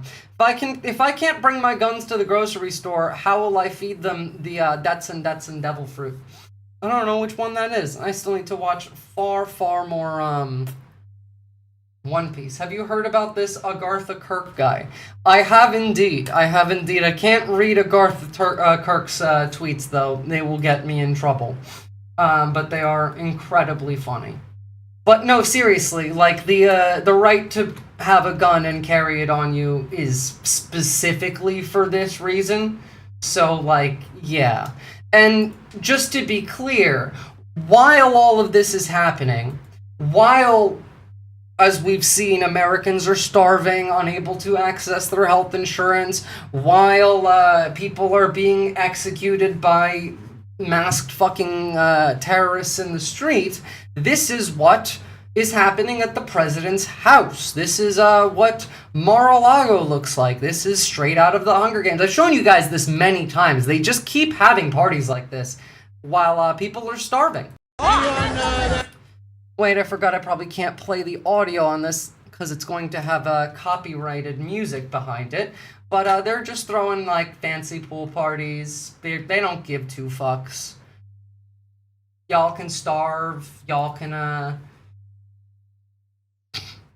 die from cancer and asbestos. Y'all can get shot in the face by, like, a nice terrorist, but they get to have these nice little parties.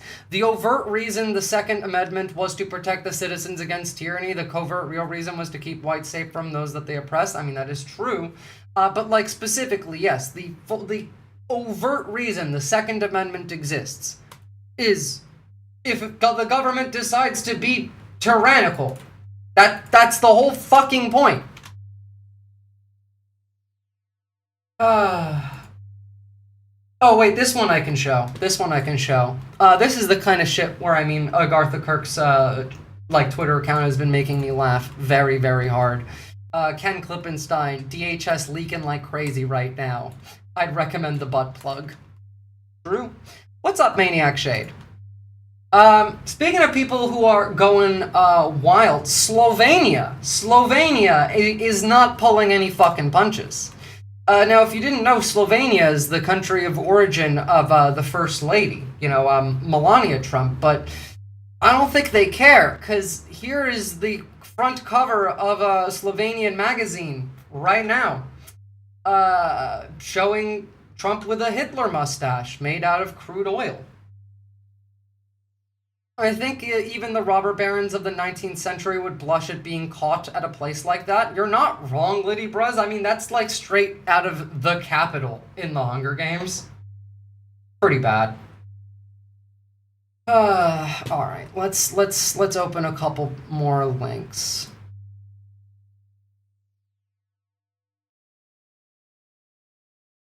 Now, first and foremost,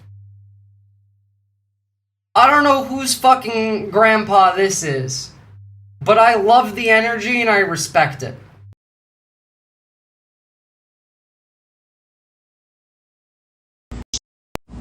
Hey, this is the Christie Gnome. You know, you got no fucking business being in Chicago anyway, you fucking slut. You know, they won't let you use the bathroom, well then wear a diaper like your fucking boss. Then you shit your pants, you fucking piece of shit. Get the fuck out of Chicago. People just trying to start trouble and get this whole country into a turmoil. I think I'm sick and tired of it. This video probably won't go through for what I just said because... Yeah, no, goddamn. He came in strong and I am all here for it. Because this Trump loves this fucking horror. You know, our country is run by a bunch of fucking bitches and pussies. The Republicans are all pussies. They lick Trump's ass twice a fucking day, and I'm getting tired of listening to it. So I don't think this is going to go through, but I will re-record it in about 10 minutes. Thank you so much for your time. I don't need to hear Christy Gnome talk after that. 10 out of fucking 10. I could not have said that better myself, honestly. 10 out of 10. Alright, now hold on. We gotta look at some of the, yeah, my spirit animal for fucking real. We gotta look at some of the extremists in this country before we touch on the terrorists in this country. There is a difference. We've got a lot of extremists. We've got a lot of terrorists too, but bit different. Right? Be just no. Yes, hold on. Sorry, forgot about these. Because we do have some terrorists that are not the normal terrorists that we tend to call terrorists. These ones are just regular law enforcement, but they are also engaged in terrorism in this case. So let me just start this up first. Now, first and foremost, oh my goodness, thank you, Carolina Reaper, for the gifted subs. Can you link that video, by the way? Sure, absolutely I can. The one that we just watched, right here. And again, thank you for the subs, I very much appreciate it. He's kind of the friend who has seen too much. And Who sees nothing, rather, when you've taken care of that thing. Yeah, true. Alright, now first I want you to understand that the history of American racism is not all that fucking old. The history of racism on the planet is not that old. This is a photo from 1955. As in, like, this photo is 10 years older than my father. And this is taken in the Belgian Congo of two white girls trapping a black boy in a bird cage and playing as if he's a pet. This was 1955. In the 70s was when in Australia we stopped taking the children of Aboriginal families away from them and giving them to white families to tame the beast. The 70s, the 1970s. So, like, that stopped after my parents were born. This is 1955. So, like, keep that in mind for the rest of the day. That, like, none of this is new. And this is what America has been like for a long time. And now, take that and use that to understand that there are so many aspects of America that need sorting out. For example, here's a video that went viral. I don't even know if this is a new video. I feel like I've covered this before, but I mean, the timestamp on the video shows December 13, 2025. This is a black man who is handcuffed. Again, December 13th, 2025. This black man is being told to stop resisting while he is handcuffed and while this is what's being done to him by this police officer. Which one is it? Okay. Stop resisting. Stop resisting. Stop resisting. Stop resisting. Stop resisting. Stop resisting. And this is why we say things like ACAB. Saw this the other day, it's fucking disgusting. Yeah.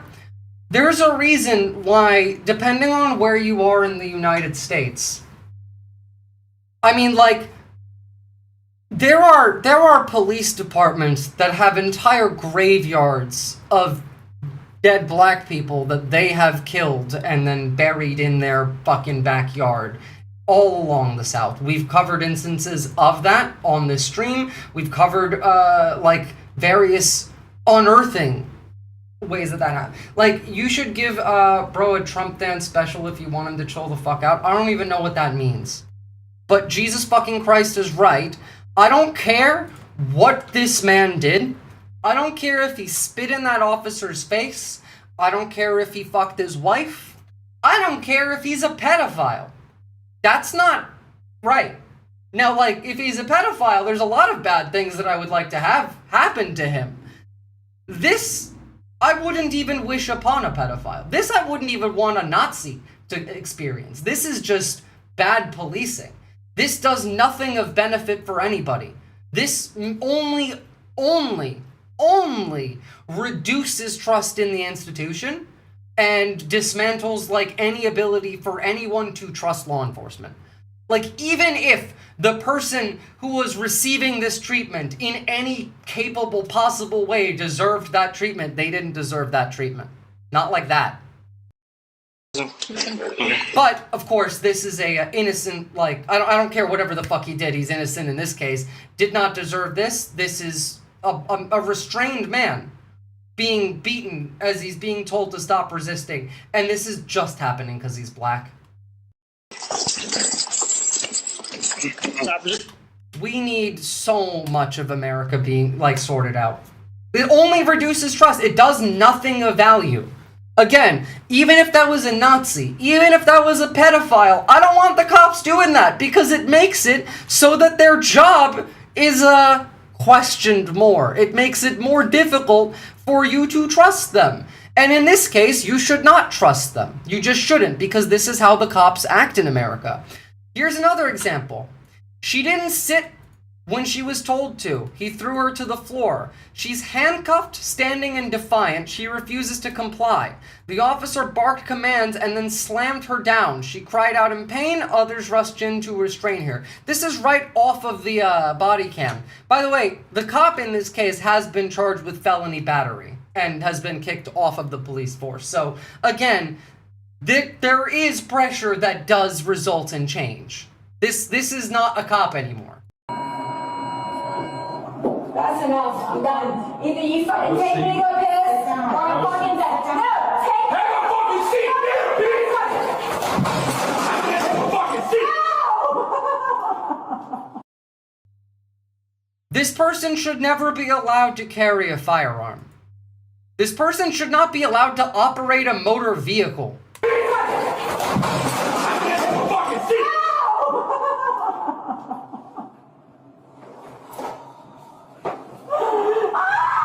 I also think that person shouldn't be allowed in society. I think this animal here deserves to be in prison.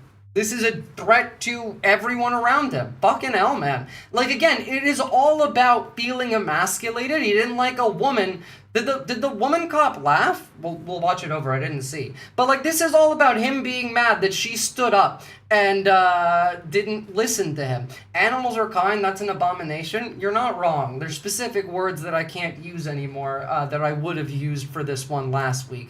I feel safer having a literal addict babysit my child than this cop. I would feel safer as a woman in the presence of the fucking Taliban than this cop. That's enough. I'm done. Either you fucking take me to go piss, or I'm fucking dead. No, take me. Have a fucking seat, bitch! Have a fucking seat!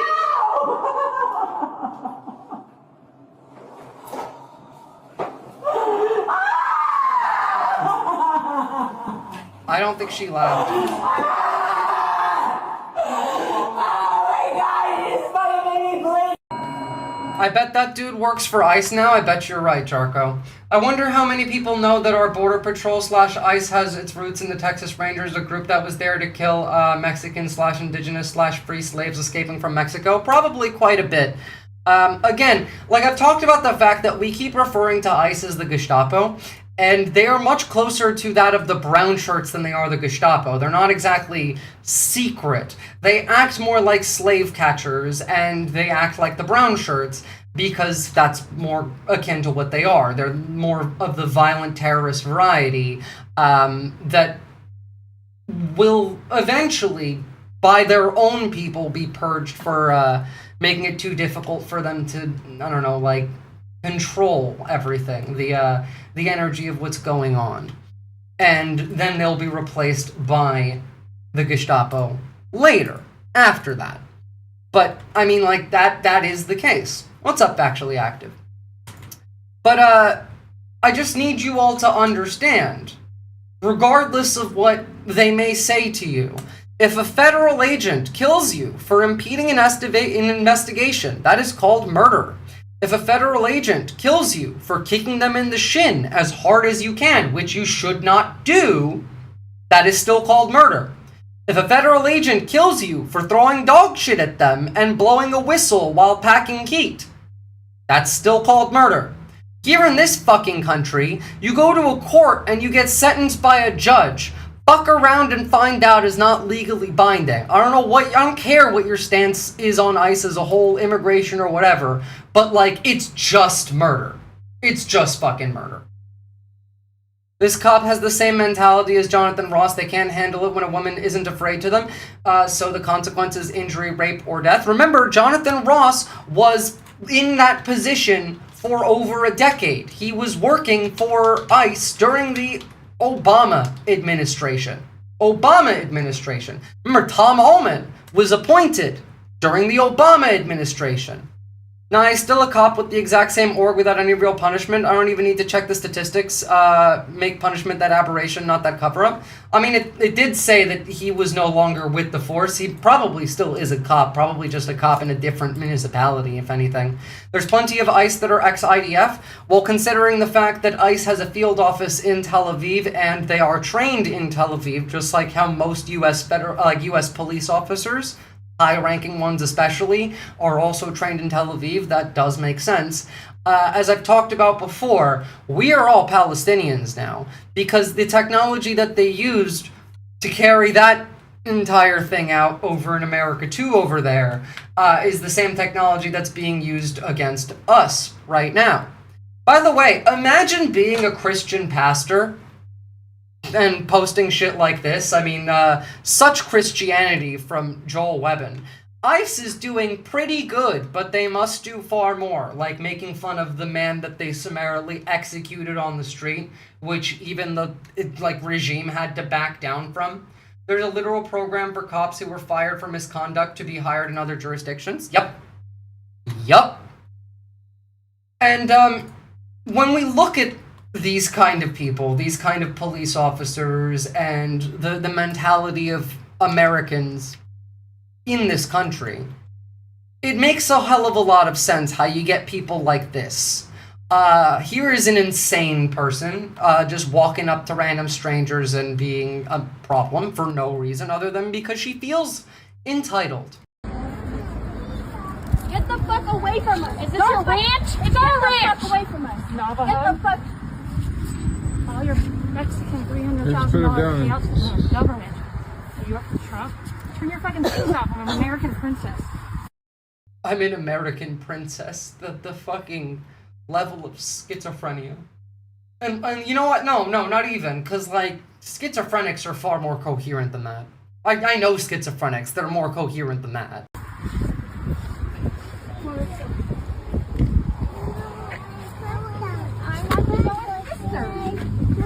Just following people, harassing them, threatening to assault them, calling people, but like for what reason? Walking up to a family having lunch at a picnic table, calling them Mexicans, saying that they get everything for free and to go back to their country. She threatened to murder one of them for no reason. Like, these are insane people. These are people who were people, and they have died. Their humanity is dead, like they've lost it. That is a husk. That is no longer a person like you and me. They were born a person like you and me, and then their empathy was killed. It was murdered, and now that is a zombie. It's weird when Asians forget that they aren't part of the white ethno-state. I mean, like, again, there's many such instances of this. There's an ICE not an officer, never call them officer anymore, but here. Silence you for speaking. There was an ICE terrorist who said that they will erase your voice just yesterday. Imagine first off having this accent and being part of ICE, and secondly, like, this is what they believe. I will tell you this, brother. What? You know, I will tell you this. You raise your voice, I raise your voice. If I raise my voice, you'll erase my... Exactly, yeah. Are you serious? This motherfucker, like, unaware of the fact that he's going in the camps after we do.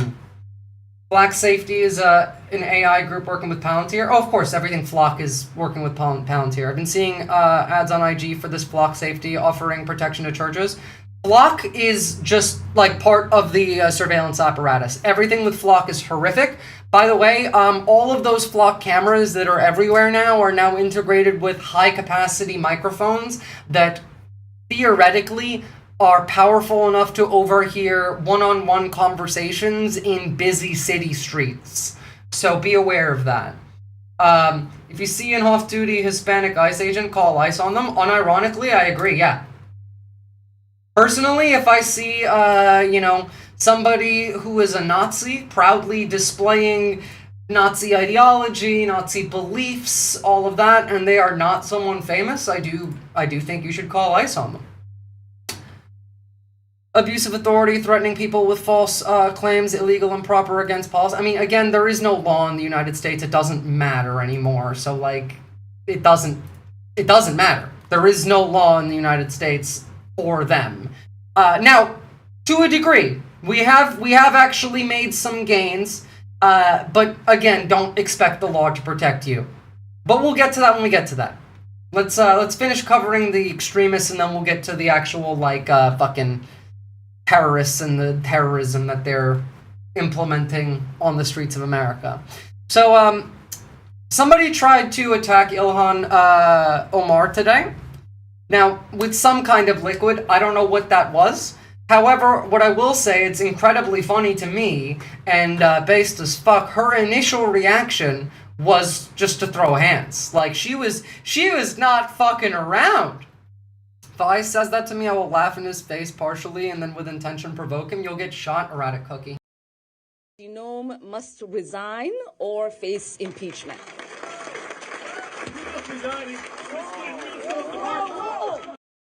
Like, she was ready to throw hands. Reports are that it was apple cider vinegar.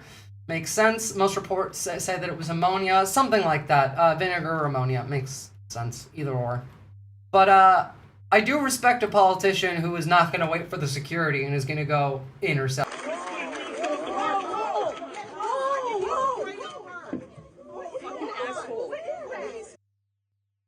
So, obviously, you know, the right wing being the one that does most of the terrorism, and actually, I say most, literally, like, all of the terrorism. So much respect for her for stepping up to handle it herself. Me too, genuinely. 10 out of 10. Like, applause. If the guards didn't reach that guy first, she was about to beat him down herself. Yeah, no. And she would have.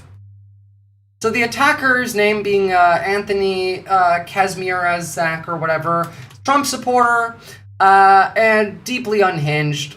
Like, his entire rationale that he claimed was because Ilhan Omar was pitting us against each other. Like, again, every accusation is a confession from these people. Was escorted out, he was heard saying, quote, "She's pinning us against each other." Who? Make a hole! Pinning us against each other! Make a hole! Make a hole! Who?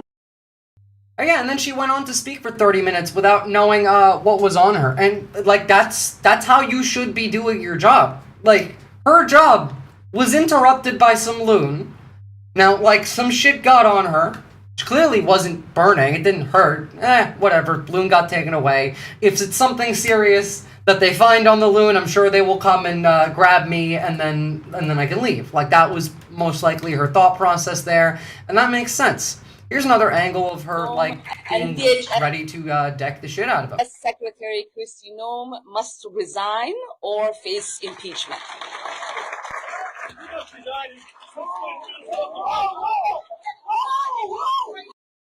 My God, we stan a queen. Kristi Noem must resign or face impeachment.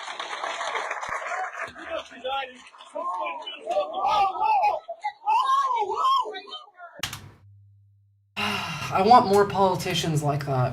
I was watching this on Hassan's stream. He said that the security she used was the security he had when he was there. I don't understand why they weren't closer to her. No idea, but I mean, like, clearly she got that handled. Ilhan called him a fucking asshole twice. Based. That's assault. I mean, he assaulted her, yeah. Going up to a political, like, official and then spraying them with an unknown liquid is assault, yes. You can also be charged for that for terrorism, because it could be literally anything. It could be a biological weapon, could be a chemical weapon. Yeah, exactly. Like, you guys seen the movies where, like, you know, someone mails an envelope filled with white powder to, you know, like the Congress or some shit, and the entire Congress shuts down, and they have to have all these hazmat teams come in to make sure it's not like anthrax? Yeah, it's a situation like that. Throwing water on somebody can literally constitute assault in most jurisdictions. Yeah. In some cases, I think it could go even further than that. I'm surprised they let him that close. He looks like he smells awful. Honestly, I don't know how he got that close either. But then again, like, people on Ilhan Omar's side of the aisle don't tend to be all that paranoid about, like, people in the crowd coming after them and trying to hunt them. Like, the paranoia is very much a right-wing thing, more than it is prominent on the other end. She could have started blasting in my state. Depends. But she did raise her fist like that. Alright. Now let's start talking about the terrorists. Because there are a lot of them. So to start off with, here is a one of these fucking virgin basement dwelling neo-Nazi LARPers talking about a new wave of violence that they're trying to incite. Now, I'm going to warn you, this is incredibly cringe and embarrassing. I need you to sit through it because it matters. These guys take themselves very seriously. Now, like, I don't think you should take them as seriously as they want to be taken, but you should still take them seriously as a threat because these people do get protected by ICE, and their job is to go out in the street and to start violence. Trigger warning for cringe. We have devolved from 5th generation warfare. As of last night, we have found out that these men are fighting an insurgency. They've bitten the hands off DHS, they've attacked our Patriot Crusaders, Cam Higbee, and we still have been running counter intel. I'm here boots on ground in my bunker. Mate, you are in a basement. I'm proud to announce that we have infiltrated the deepest levels of these Signal chats and Signalgate. Shout out. By the way, if you're using Signal to do any kind of organizing, get the fuck off of Signal. Signal's been compromised for a while. If you want a real, method to be able to communicate that's more secure, join the Discord. I will have links in there that you can use. Also, don't forget to like the stream. This is his mother's basement. Honestly, I feel like his mother probably kicked him out of her house, so this is probably just some basement. I keep telling people to get off of it, they never seem to listen. Yeah, I know. Quote, I'm ready to kill him in all the group chats. That's what these people are like, though. Yeah. And to be clear, like, they are in those group chats. Don't organize on fucking Signal or Telegram. But also, these are terrorists. Bitten the hands off, buddy. It was a single fingertip. The agent lost more of a finger than he has a dick. To be fair, I don't give a fuck about some terrorist getting his finger bitten off. That's his own fault. He shouldn't have put it where, someone could have bitten it off. To 0 hour, shout out to Cam Higbee. Guys, we are now fighting in. The regime uses it, Jarko. What do you think? Like, I'm not going to go into detail on why Signal is compromised, but the regime uses it, and the regime has on multiple occasions signaled that it is compromised, and they are aware of what's happening in it. Memos have come out from the DOJ saying they are in Signal chats. Stop using Signal. Switch to SimpleX. Switch to Matrix. That's why cops don't dogpile if they can help it. Insurgency to the highest levels of Minnesota state government. The lieutenant governor is complicit in this insurrection and in this insurgency. The Crusaders are going boots on ground tomorrow into the LARP of calling yourselves Crusaders is fucking hilarious. I mean, like this is the Christian nationalist crowd. This is the Pete Hegseth crowd. This is the shit your pants the moment like someone else pulls up with a gun crowd. The MAS zone, Minneapolis Autonomous Zone, to restore law and order. And I promise, it will not go down like it went with American hero Jake Lang. Oh, I promise it'll go down funnier than it went with American terrorist Jake Lang. Keyboard Crusaders, true. This dude is 5'4" at best. My local barista could take him on. Like, what the fuck is he on? Mate, like, I could take this man on asleep. I could be asleep and he could come, like, after me with a fucking knife and I wouldn't be afraid. I pissed myself like Jake Lang. Yeah, basically. The Patriots are done. This is no longer 5th generation warfare. This is no longer peaceful protest. This is a goddamn Marxist insurgency and it will be dealt with like such. Like, I genuinely believe this. If these people grew up in the urban center of any major city and spent 10% more time outside than watching TV, they would not have turned out like this at all. A lot of them, you're not wrong about Erratic Cookie, but a lot of them would have turned out like this because this is their grift. This is how they get their money. And it's like a lot of these people don't believe anything that they say. Like, any of it. Marxist, aka the JQ stuff. Yeah, basically. Look, before we get into, like, the ICE raids and the terrorism and all of that, I just want you to listen to the perspective of a German telling me and you about the kind of education that they were given in school about this kind of stuff. Exactly the issue they warned us about in school. I'm German, and this is exactly the issue they warned us about in school. I'm German, and about 20, 30 years ago, we had entire classes about how democracies do not collapse overnight. They collapse slowly.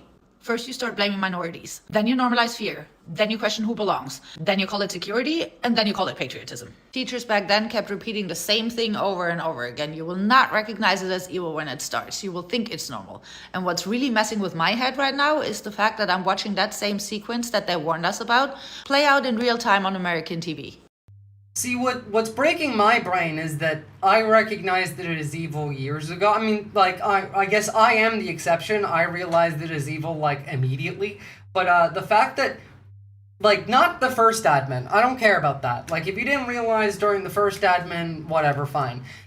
If there are still people today, like, I mean, today, in 2026, on the 28th, 29th of January, in 2026...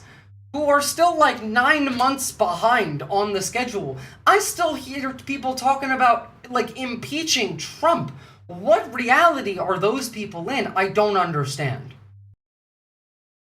The language, the scapegoating, the obsession with the borders, the us versus them mentality, and let alone invading other countries. But what's really deafening is the silence of the people who think it doesn't involve them. That's not being dramatic, that's literally the curriculum. And we were taught that the most dangerous part isn't the extremist. It's the people who stay quiet because they think it can't happen here. Or the people who stay quiet because they want to protect their job or their livelihood. Or, you know, the people who have the privileges that they don't want to give up. A common thing that I've heard in relation specifically to Americans arguing with people overseas, because it's a common trend that I've seen on TikTok, for example, is Americans asking Europeans for help, like, come help us, save us, and all of this, and Europeans responding saying, like, no, like, help yourselves, like, you need to do it yourselves, and Americans responding like, you don't understand, like, they'll kill us if we try and stand up, like, you don't understand, I can't afford to, I have to work 3 jobs and pay my bills. People in Gaza have to pay rent. Right now. Like, people in Gaza, right now, have to go to work somehow and acquire money to pay for rent for where their tent is placed. I don't care. Generally, but little side tangent. If I hear one more American ask how Germany let it get that far, Vollpfosten. Look around. History doesn't repeat itself because people forget. It repeats itself because people recognize it and still choose to look away. So what's your choice? Don't look away. You're welcome, Latinxus. See, I tend to mod most of the chatters right off the bat because, first off, I believe in community policing. It's a thing that I advocate for regularly. It's a thing that I advocate for both online and offline. But also, it's just worked so well since we've implemented it here, in that, like, if somebody comes in and one of you, like, time out or kick that person, and then somebody else is like, wait, no, that was a legitimate point. They can just get unkicked or unbanned or untimed out. Like, you guys tend to handle that amongst yourselves because this is just as much your community as it is mine. I'm the streamer, but, like, we all share this community. And it's important that we all act as, you know, the community police. It's the same as I would want you to do in your city outside. Alright, now, first and foremost, let's talk about the murder of Alex Preddy. So, first off, yes, that was an execution. Reporting from yesterday has now confirmed that the execution of Alex Preddy was not the first instance of Alex meeting with ICE. So, federal immigration officers have been collecting personal information about protesters and, quote, agitators in Minneapolis, sources told CNN, and had documented details about Alex Preddy before he was shot to death on Saturday. It's unclear how Preddy first came to the attention of federal authorities, but sources told CNN that about a week before his death, he suffered a broken rib when a group of federal terrorists tackled him while he was protesting their attempt to detain other individuals. As in, like, what I've been telling you, they are going after political activists, just like I said last week, just like I showed the video of the ICE agent themselves saying last week that they are going after specifically protesters and political dissidents. They are keeping track of this. So they broke his ribs and then killed him a week later. Preddy's name was known to federal agents, according to some source, though it was unclear whether the new intake form was used to share his information. It's also not clear whether the federal agents who encountered Preddy on Saturday recognized him before confronting him. So, like, yeah. When Visora looks into the camera, I get a weird feeling in my tummy. Is it fear? Sorry for derailing, but could the signal compromise be an op? No, it's not an op. It's real. I can guarantee you that it is real. If you want more information on it, ask me in the Discord later. It is compromised. Use Simple X instead. Simple X is first off, like Jarko, Signal requires you to give them your phone number. Anything that requires you to hand over a phone number is compromised. Your phone number is your most, like it's your most ID. It's like your driver's license. If you have your phone number linked to it, then that alone has made it so that you are compromised. Use Simple X. I just linked it. Simple X does not require a phone number, and that alone will make it much cheaper. And don't be sorry, but if you want more information, feel free to reach out about it later. But continuing on with the surveillance apparatus, remember, this is Joe Lonsdale, co-founder of Palantir, and I've shown this before as well, in reply to a tweet saying commies aren't allowed in this hemisphere, every single one of them should be blown up along with their grave sites. Joe Lonsdale, the co-founder of Palantir, says exactly what do you think founding Palantir was supposed to be about. They are coming for people like us. And then when they do come for people like us, when they shoot someone like you in the street, they block your access to medical attention. Just like they did with Renee Nicole Good, and just like they did with Alex Preddy. Preddy's denial of medical treatment. Quote, I informed the ICE agents that I am a physician. I asked to assess the victim. At first, the ICE agents would let me through, but none of the ICE agents were performing CPR. None of the agents were helping him. The scene was chaotic. Many civilians were screaming and honking over the noise. I informed the ICE terrorists that I'm a physician. I asked to assess the victim. They were not helping. In fact, they fucked off. They left. They didn't care. They kill innocent people, they block medical treatment for the innocent people that they killed, and then they smear the dead innocent people as terrorists. These are the worst people in America. Every time. Oh, by the way, did you see them clapping after execution?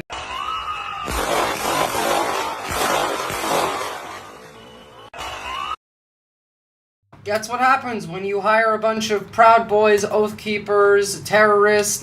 Trauma Team is going to be a real thing, isn't it? Oh, yes it is. Yeah, we're not far off from that at all. We really aren't.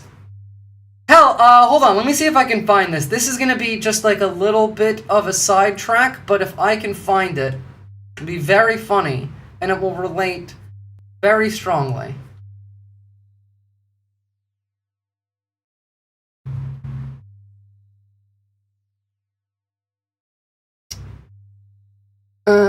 No. Damn.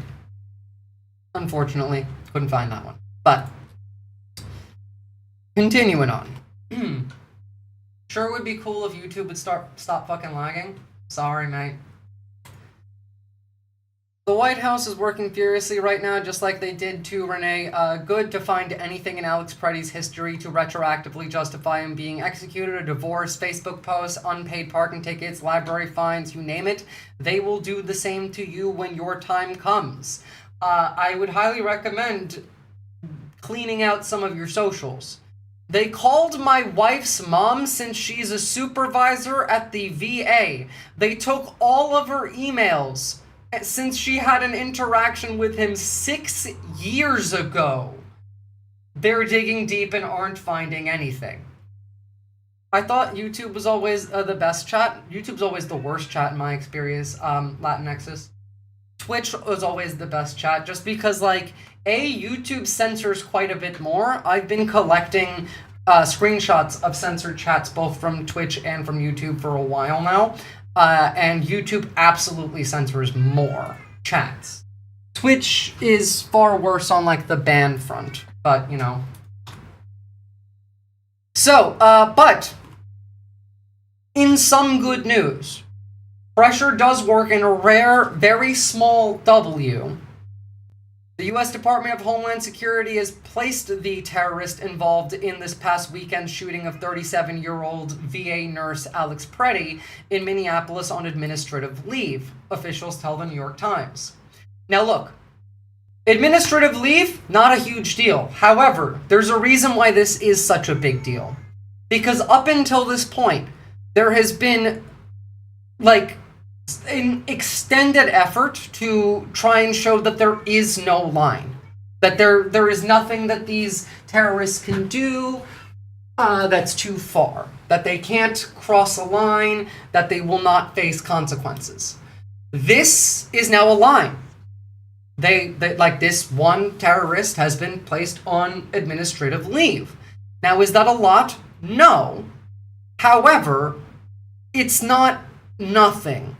And it is now a show of there is a line. There is a limit to their power. There is a limit to how far they're allowed to take it.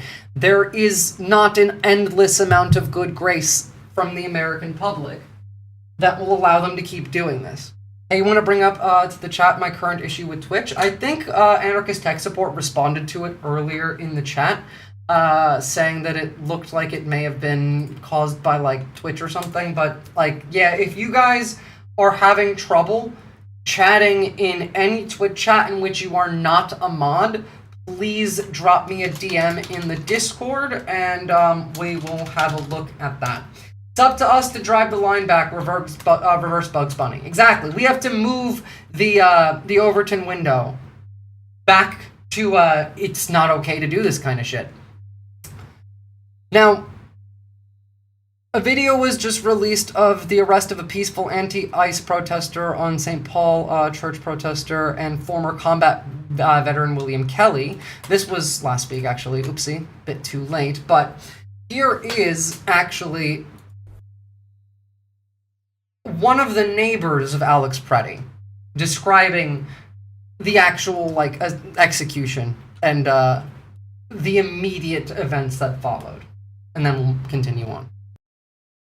I mean, I watched him die. I remember him arching his back and his head rolling back, and it was so fast moving, but not for me. Like, when they left, when they fled, which now I see, that after the shooting they decided to just scatter and save themselves. Watching him die. When the shots are fired, you begin to scream, what the F did you just do? Do you remember that moment? Do you remember screaming that? I remember the feeling inside my body. I mean, of course, I wish I wasn't saying that word so often, but at the same time, that's how angry and, like, I don't know if anger is the right, mortified, raged. Yeah, glad she wasn't shot. I'm glad she wasn't either. Remember that, like, after the murder of Preddy, they went and arrested all of the witnesses. Like, the lady in the pink jacket who the video came from, she was arrested. They were trying to erase any semblance of evidence. I cannot imagine how much survivor's guilt the woman that Pretty came to help must have right now. Like, dude was a literal saint. Yeah, like, he was a VA nurse. His whole job was trying to help people. Maybe they were running from the renegade ice guy who started blasting. Yeah, probably. That's just how mortified I have been feeling and helpless. Oh, there's like 7 angles. Yeah, I don't care like what the administration tries to say. Nobody believes that it wasn't an execution. In fact, I've been seeing like tweets coming from multiple countries. It's like, yeah, here, I'm from Norway. That was an execution. I'm from Croatia. That was an execution.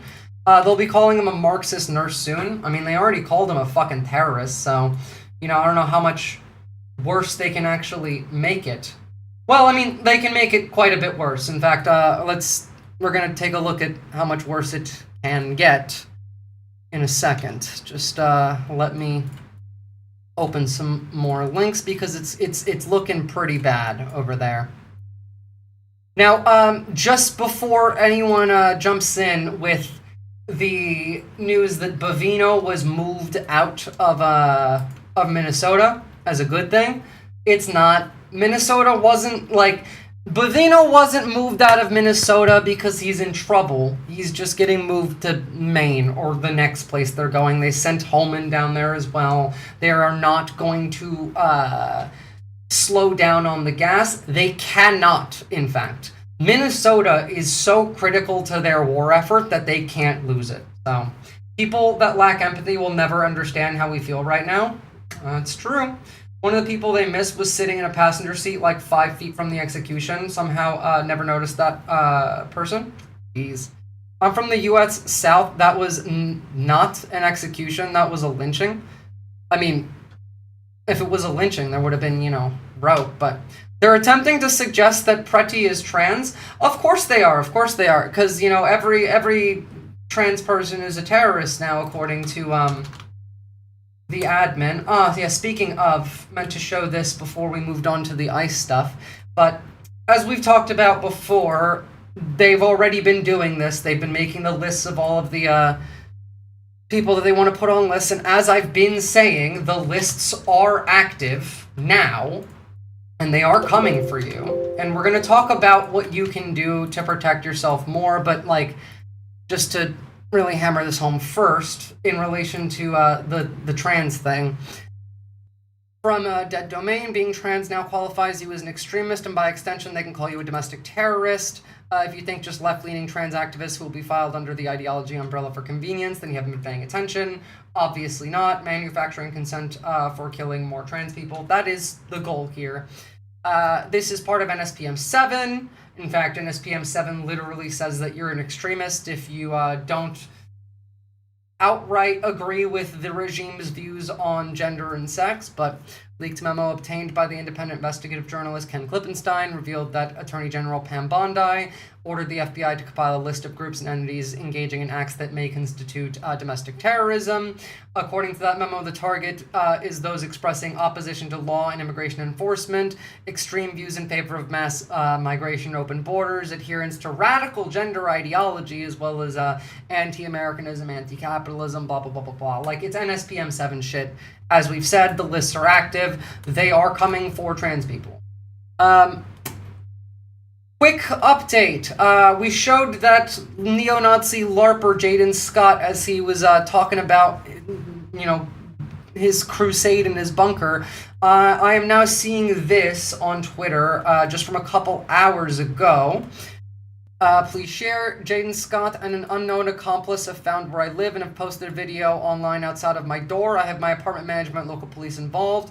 I'll obviously have to move so that the more people that are aware of the situation, the better. The guy is already in legal trouble, and the stunt could prevent him from inflicting further pain on the city of Minneapolis. Share it as far as wide as you can. So go make sure that this stalking Nazi gets arrested. Also, if my favorite color is pink, am I on a watch list? I think so. Andrew, your video, it was cute. However, the Temu Punishers, we got your address. We know who you are. Watch your fucking mouth. So this is a threat of violence and terrorism, but of course, since it's a right-winger, they're allowed to do that. Again, this is why I said to you, you need to learn how to build community. You need to get to know your neighbors. You need to arm yourself because of people like this.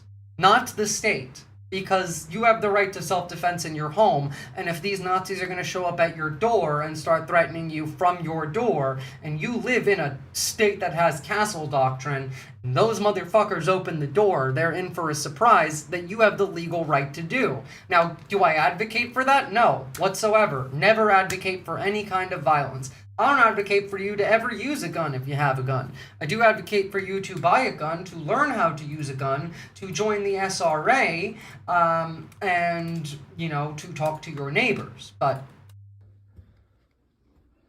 You hear me? Watch your fucking mouth. Commies, stand down. We've broken your signal groups. We've hacked your sites. You dumb fuckers vibe coded out a site that should have been locked down. Yeah, well, don't vibe code fucking sites. That's a good point. But mind you, these motherfuckers also do that, and we have broken into their sites as well. And by we, I just do mean people on our side. Stop using Signal. Again, have more security, have more OPSEC. They're clearly, like, in them if they can find your address. Bro's gonna find himself waking up 2 blocks away from a bar one night. Well, again, I don't advocate for any kind of violence, but I do advocate for you to learn to protect yourself. So, what else happened? Oh, again, this is being reported today. ICE terrorists detained a father with his wife and newborn in a hospital. All of them had legal documents to be in the U.S. Wife was recovering from an emergency C-section. He was arrested and checked on their 3 other kids. Quote, even though we have our papers and everything in place, I'm still very afraid, he told the pastor. Makengo Nzeza was granted legal asylum to live in the U.S. for more than 8 years ago. He even owns his own business. He and his wife have 3 other children, ages 11, 6, and 3, and are active members of the church.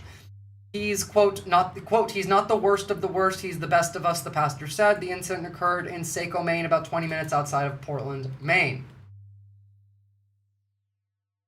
Once brown people are done, leftists are next, be prepared. In fact, no, actually, Jajex, they're coming for the leftists before the brown people now. Like, they're coming for us first. They're coming for, specifically, political activists first now.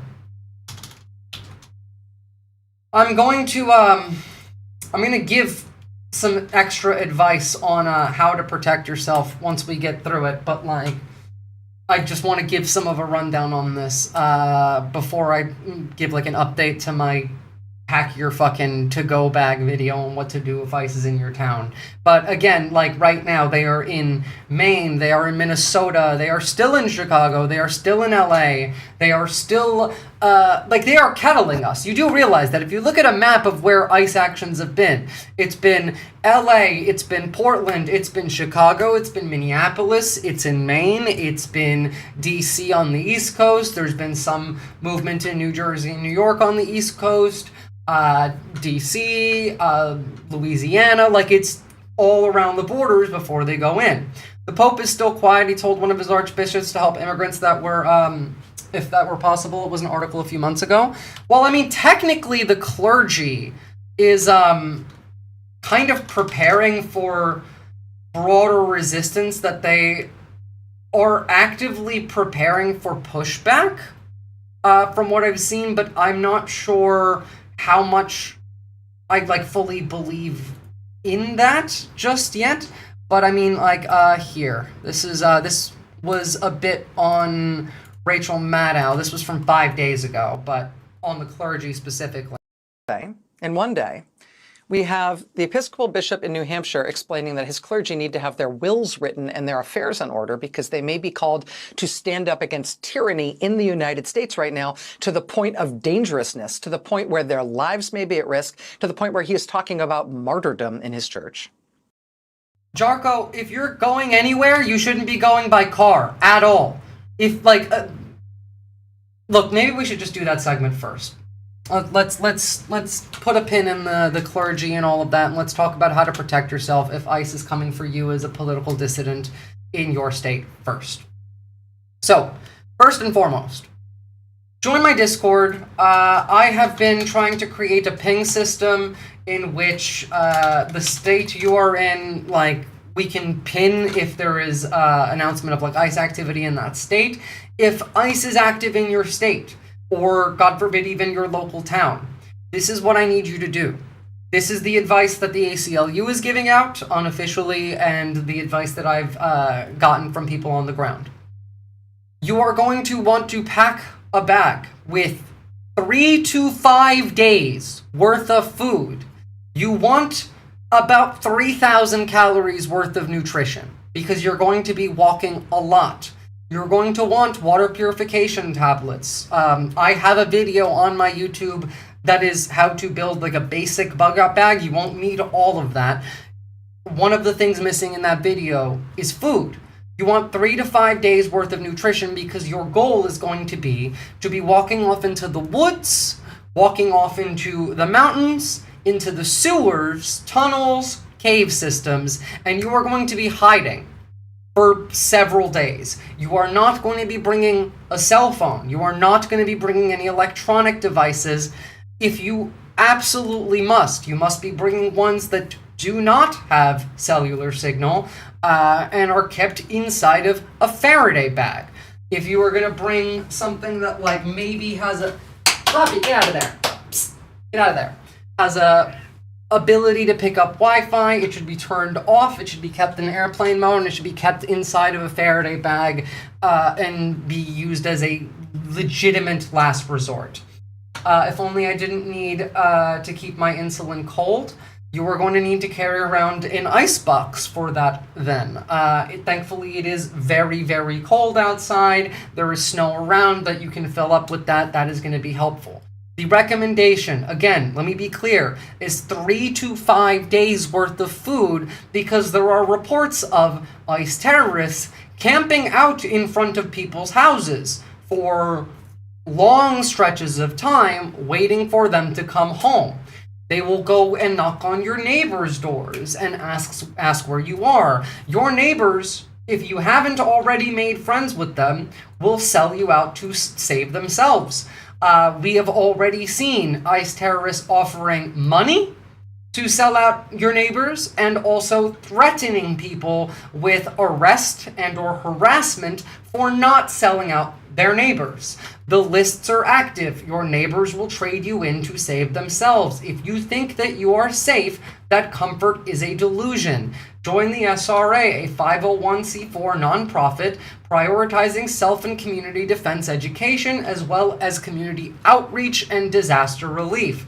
For $5 a month or $36 a year, or if you have financial hardship, you can just contact your chapter and they will just waive the fee. You can get in for free. It's fine.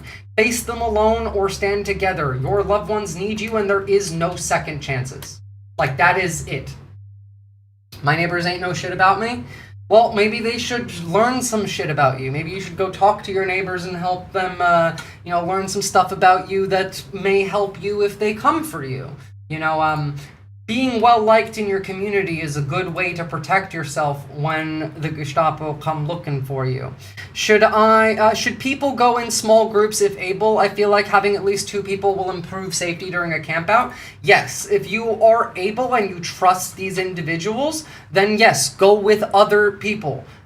You will have a much safer time, especially because if one person can spend like you can have a watch. One person is awake while the rest of them sleep. And also has the benefit of keeping all of you safe. But remember, if any one of you slips up, all of you are in danger. Arm yourselves with knowledge and arm yourselves. Join the SRA and talk to your neighbors. And be prepared to run if need be. There's no shame in it. They will kill you otherwise.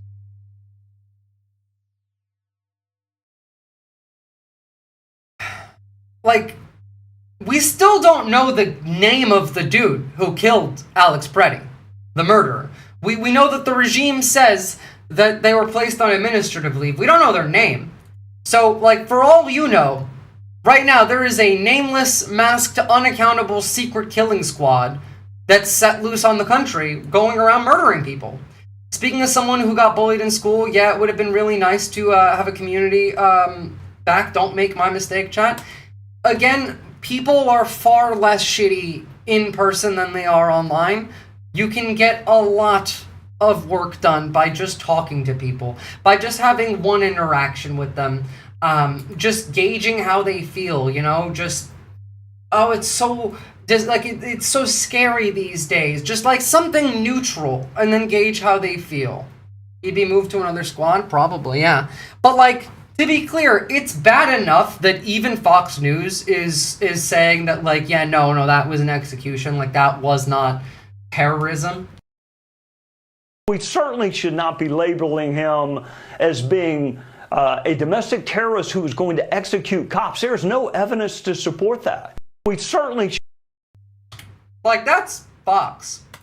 Technically, because at least 2 of them shot him gang style, it's a tactic to obfuscate which one literally did the killing. Yeah, that too.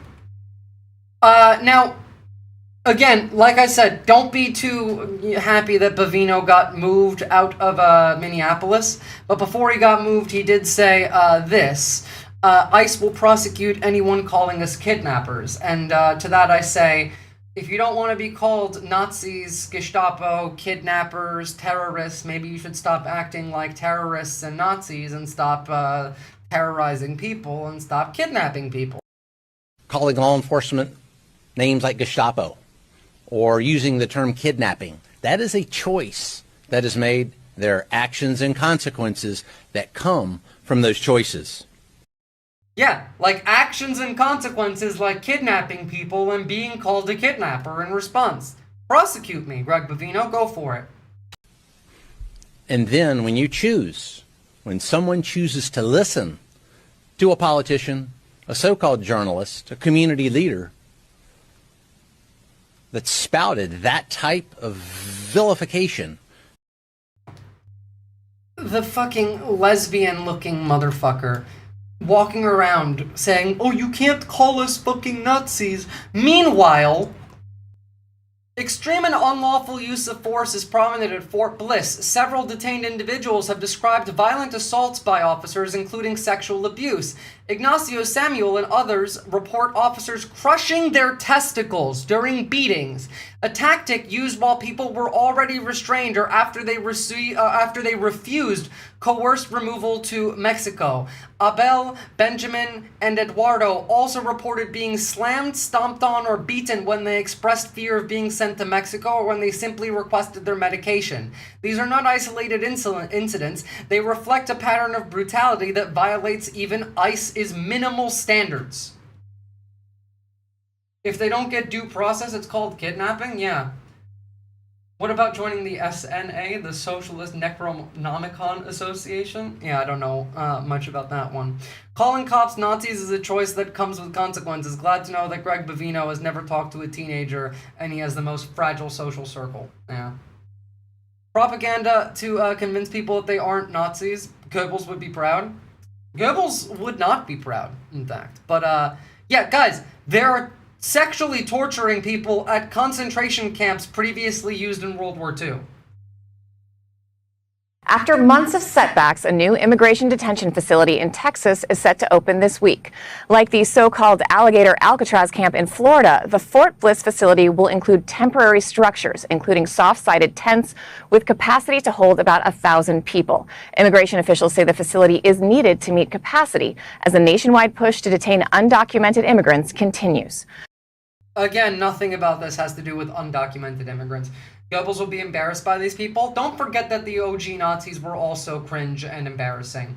And Christopher Tablante, if I had the power of necromancy, I would literally bring back Henry Kissinger for like 7 days. I mean, fully under my control. I wouldn't let him roam free, but the dude did not like Nazis. He may be burning in hell right now, but I would grant him a week of freedom to help us fight the Nazis.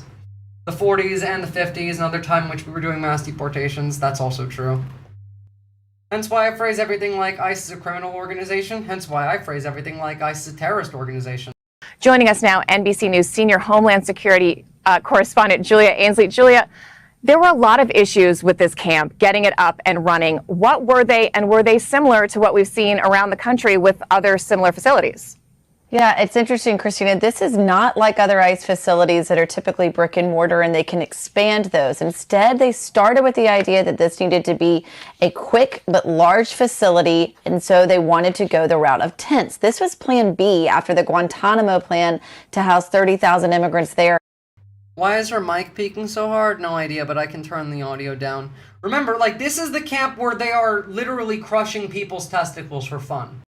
Didn't work out. So they found Fort Bliss, which has over 1 million acres of military land, and they started figuring out how they could quickly build on it. One contract went out to one award, and it was pulled back. Then they split it up into 2 contracts. That went out before anyone could even win that award. They pulled it back. Now it's Tents, like an army camp, so a camp. No, like, even the news is calling it a camp. Absolutely a camp. Oh, and speaking of jobs report, don't mention the fact that 30,000 UPS jobs were lost today, and I think 13,000 Amazon ones. again, this time under a Navy contract, and they are doing construction. They expect to have the first 1,000 immigrants in there by Monday and to expand to 5,000. But there have been a lot of problems along the way, not just because of those contracts. There was also a death during the construction of this just in the past few weeks, which a death in the construction, that track. Paused construction for a period of time. There's an ongoing investigation by the Government Accountability Office into how this bidding process worked, whether it was above board, and of course investigations into that death by OSHA to see if there were any corners cut in the... So no mention of the fact that there are multiple reports of ICE terrorists violently sexually assaulting their prisoners, including crushing their testicles routinely during beatings, being slammed, stomped on, or beaten when they expressed fear or simply requested their medication. Access to counsel and legal services is similarly inadequate. When Fort Bliss opened, it relied almost entirely on tablets for visitation and attorney communication, offering no privacy or confidential legal calls. Investigating the bidding process, that's cute, yeah. And those are available jobs, not even unemployment, meaning those companies cut the jobs because it got expensive. Well, I mean, yeah. So, by the way, in that same Fort Bliss concentration camp, there have been over 80 reported violations that have been covered by the Washington Post alone. First off, the Washington Post has covered 80 of these reports. Imagine how many reports there are that the Washington Post, who is owned by Jeff Bezos, did not cover. We sent a letter demanding that ICE end inhumane immigration detention at Fort Bliss. People detained at Fort Bliss are subject to physical and sexual abuse by officers and are denied access to adequate food, soap, medical care, and are denied meaningful access to legal representation. One teenager was concentration camps have been here. The death camps are next. Beaten so severely by guards that he had to be taken to the hospital. He still has trouble hearing as a result of his injuries. We will continue fighting until this immigration center is shut down for good. Based ACLU. So, speaking of concentration camps, they took a New Orleans, what? What did they take from New Orleans? Police officer? Did they just took a New Orleans police officer. Can you link me that, please?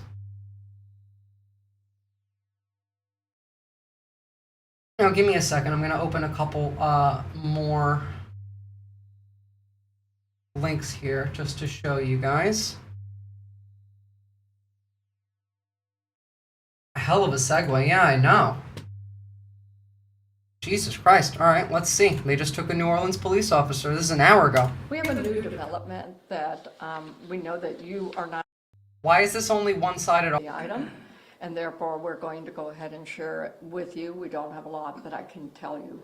But as of this morning, ICE did indeed take into custody one of our police recruits, who is we hired and was in the police academy at the time. We've had conversations with ICE regarding this. There was no struggle involved in any of it. Okay, so they have no idea. I'm going to hold off on talking about that for a little bit, and if you see an update on that, please let me know. Alright. Now, remember that German citizens had no idea of the extent of what is happening in the camps, the severity and the amount of it. That's us right now. It's at least 4 times as bad as the news is reporting. Well, I mean, here's an example. Here's some visual for you of how bad the camps are. This is out of Dilley, Texas, and this is from outside of the camp. So, children can be heard screaming as chaos erupts inside of the ICE family detention facility. This comes as families inside the center have allegedly been protesting conditions and and demanding release. In fact, we have a visual of what it looks like in that camp. The German citizen not knowing is a lie. I was gonna say a lot of them did know. They didn't know the extent, but they knew. I've shown videos on this page of Germans asking their family members, like, why didn't you do anything? And it wasn't because they didn't know, it was because they were afraid for their own safety.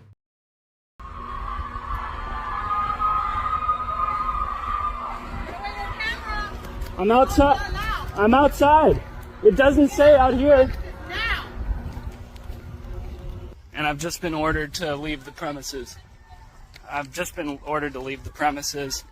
And she's yelling at me right now. So oh, well, yeah, the sounds do keep me up too.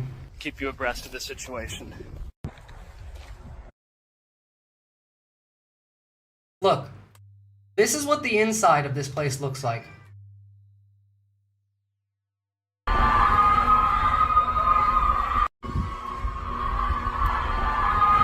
This is how they're dressed, this is how they're gathering, this is them demanding their release. I mean, like, it looks like it's out of a fucking dystopia. Children and women chanting, "Let us out" at the Dilley concentration camp that Trump set up in Texas. They apparently wear color-coded jackets. It's like a scene from the Handmaid's Tale or 1930s Germany or Squid Game. What if Squid Game was also hell? I've seen that reference a few times before as well.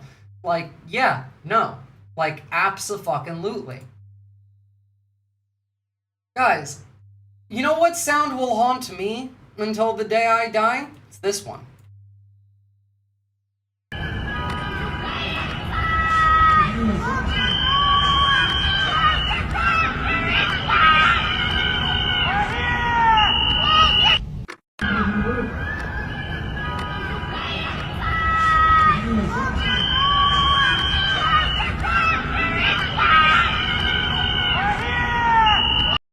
That I hear every night.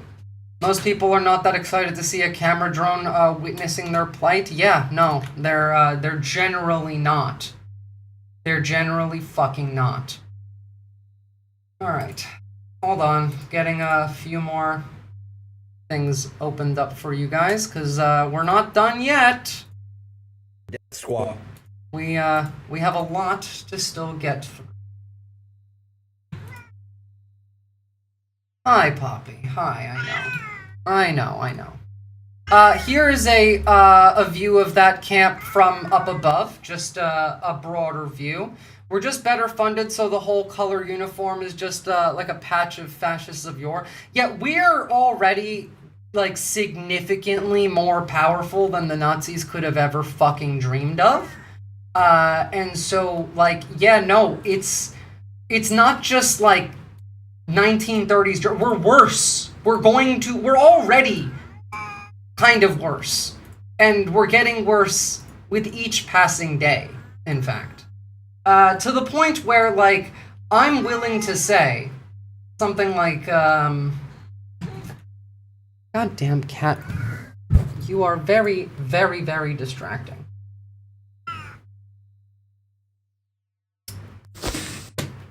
To the point where I'm willing to say something like this. You are not hoarding enough wheat. The raids came at night or early in the morning. In Sister Babushka. The raids came at night or early in the morning. In Sister Babushka.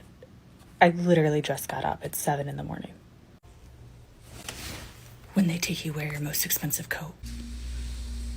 Okay, I don't even think that's family lore. I think I read that in a book somewhere. Do not trust the banks. They will seize your property. Money.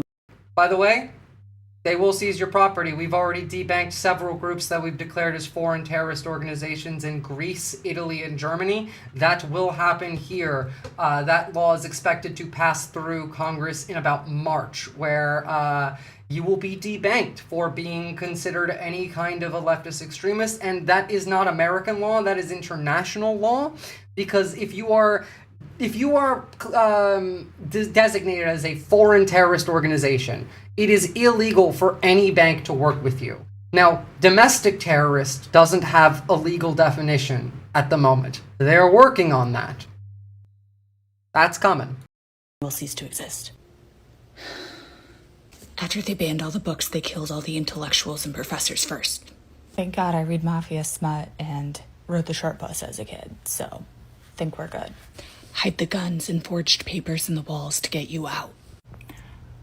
No, it's yes, and the pundits are clearly more and more incapable of getting themselves out of the corners they've painted themselves into. Well, to be fair, a lot of those pundits have zero desire to get out of those corners because a lot of those pundits benefit from this system. Like, especially if we're talking about, like, mainstream media, a lot of them benefit from it. Unless you're HSBC laundering drug money for the Mexican cartels. Yeah, except in this case, you're not the Mexican cartels and you don't have the legitimacy and the funds of HSBC for HSBC to think it's worthwhile. Ich bin dead. So, you know, there's that. But again, this is the concentration camp in Dilley, Texas that we just had a look at.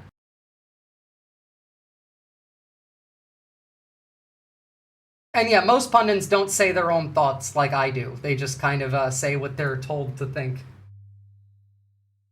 I know that German Antifa group was designated as a foreign terrorist org, but Antifa is still a very broad term in the US. Yeah, well, that's what I mean. That's by the distinction between domestic terrorist and foreign terrorist, Latinxes. That's what I said. The designation of a foreign terrorist organization made it so that those, like, Antifa groups were automatically debanked through international law. There is no definitive definition of a domestic terrorist organization yet. That law is being worked on, and that law is expected to be passed through Congress by March. I have a whole video on it in which I interview a constitutional scholar, like a JD in constitutional ethics and law from Harvard, in which we discuss where this is heading and why the law is not going to save you in the US. So, like, be clear about that. That is coming to the United States. By the time that passes, it will be a life sentence to give someone a water bottle at a protest. They can only abuse RICO law, kind of. Yeah, it's using RICO law in a different way.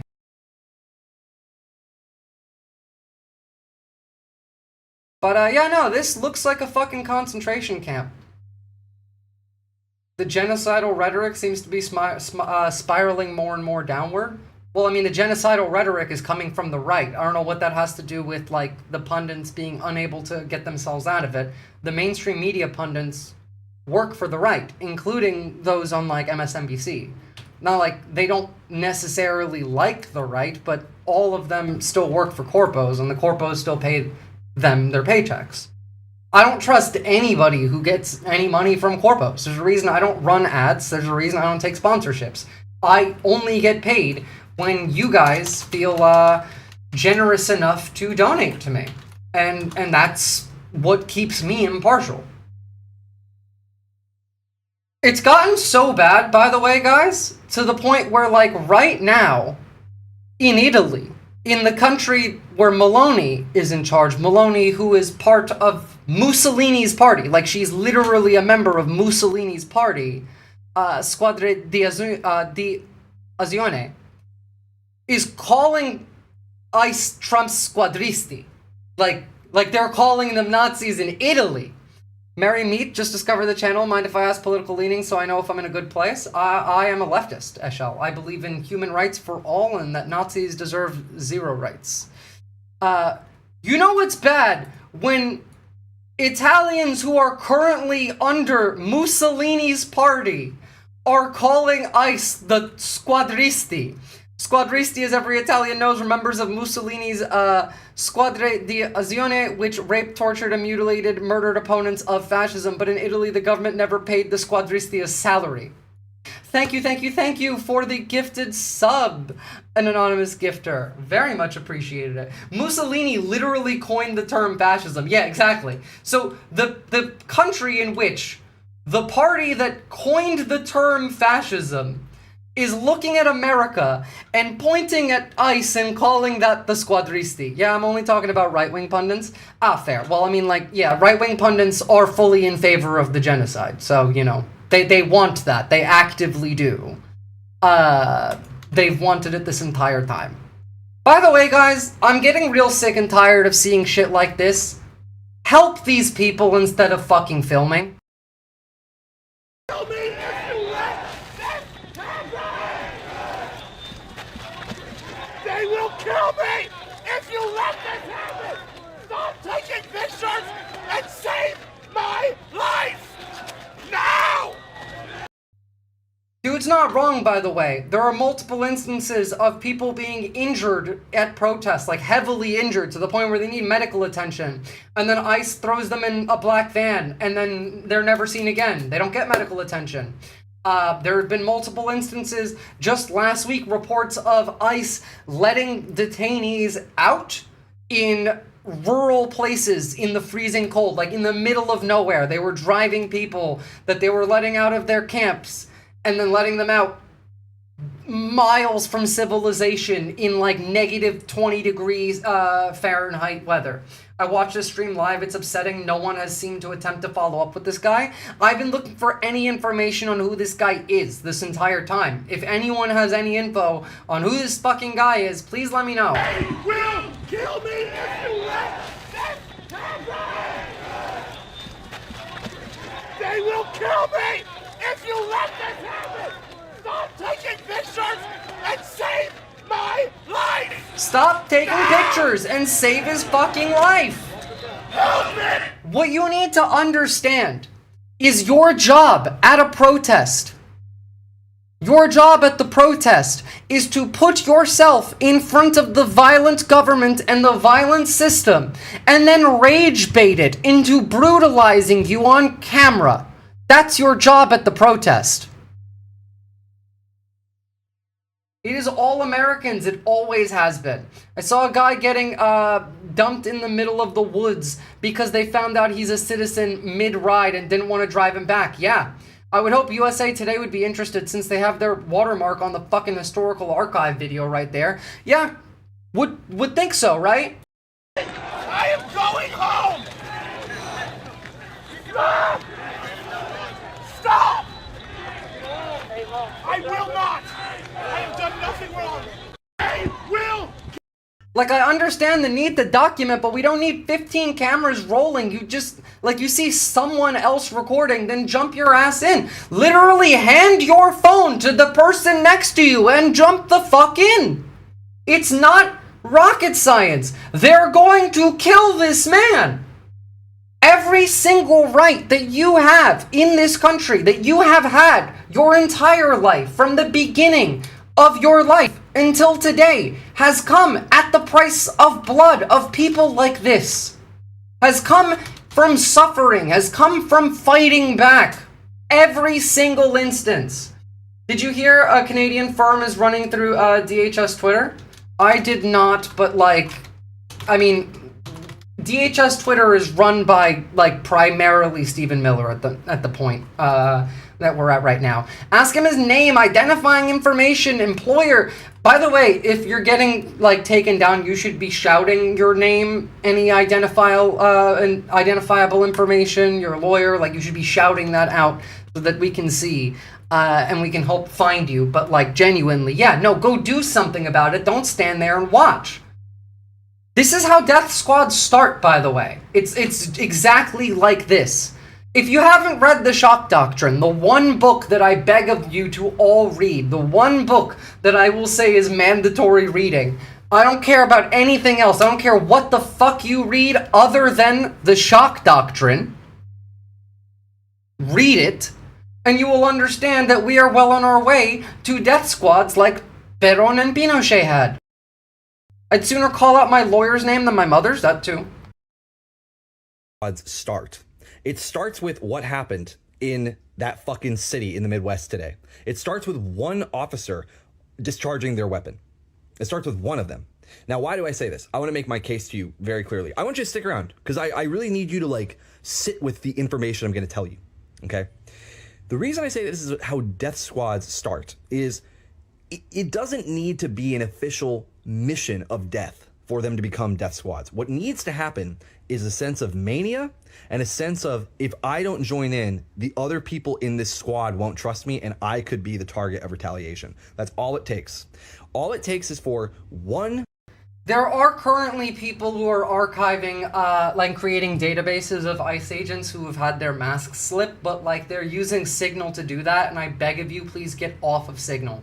Use SimpleX. Don't use anything that requires a phone number. Signal is compromised. Anyway, for us to start the documentation, if I knew a Reddit handle we could track from public brutality through recovery, like, documentation is a thing that everyone is doing, and that is important. And we should still do that. But, like, there's a line in which you need to stop documenting and start, like, actually acting. Officer, one member of one of those squads, to decide, today, someone's gonna die. And maybe it's not part of an arrest next time. Maybe somebody is fucking not right in the head because we know that they're not vetting people. And they decide, I'm going to take the life of this person in front of me. And they do it brazenly. Well, if there's a crowd of people and it looks like maybe they're gonna get swarmed, all it takes is one other officer to decide, I'm also gonna do it because nothing's gonna happen to us, and I need to show my brothers in arms. Have a lovely day, Eshel. Hope to see you next time. Usually my stream is at a later time than this. Today's a bit of an early stream, but hope to see you. Go and follow me on YouTube if you haven't already. Please like the stream and join the Discord. That I'm not gonna let them go down, and then they open fire, and then it takes one by one by one. It takes everybody all at once deciding that now is the time for me to protect my own as opposed to anything else. And you know how I know this is the case? U.S. service members already have proven that's the case in their own recounting. Thank you, anonymous gifter, for another gifted sub. I very, very much appreciate it. My Lai massacre in Vietnam in 1968. There's a gentleman who took his life in the 70s named Varnado Simpson. Varnado Simpson is one of the only members who partook in the My Lai massacre, the slaughtering of hundreds of women, children, and elderly people. And he made it very clear in the documentary 4 Hours of My Lai when he was speaking to this journalist. He said that it just overcame him. The inertia of violence overcame him to the point where he was doing depraved violent acts beyond just killing people. He was cutting off their tongues. He was cutting off their hands. And he said because all he could do was just keep killing. Because literally the adrenaline, the fucking mania.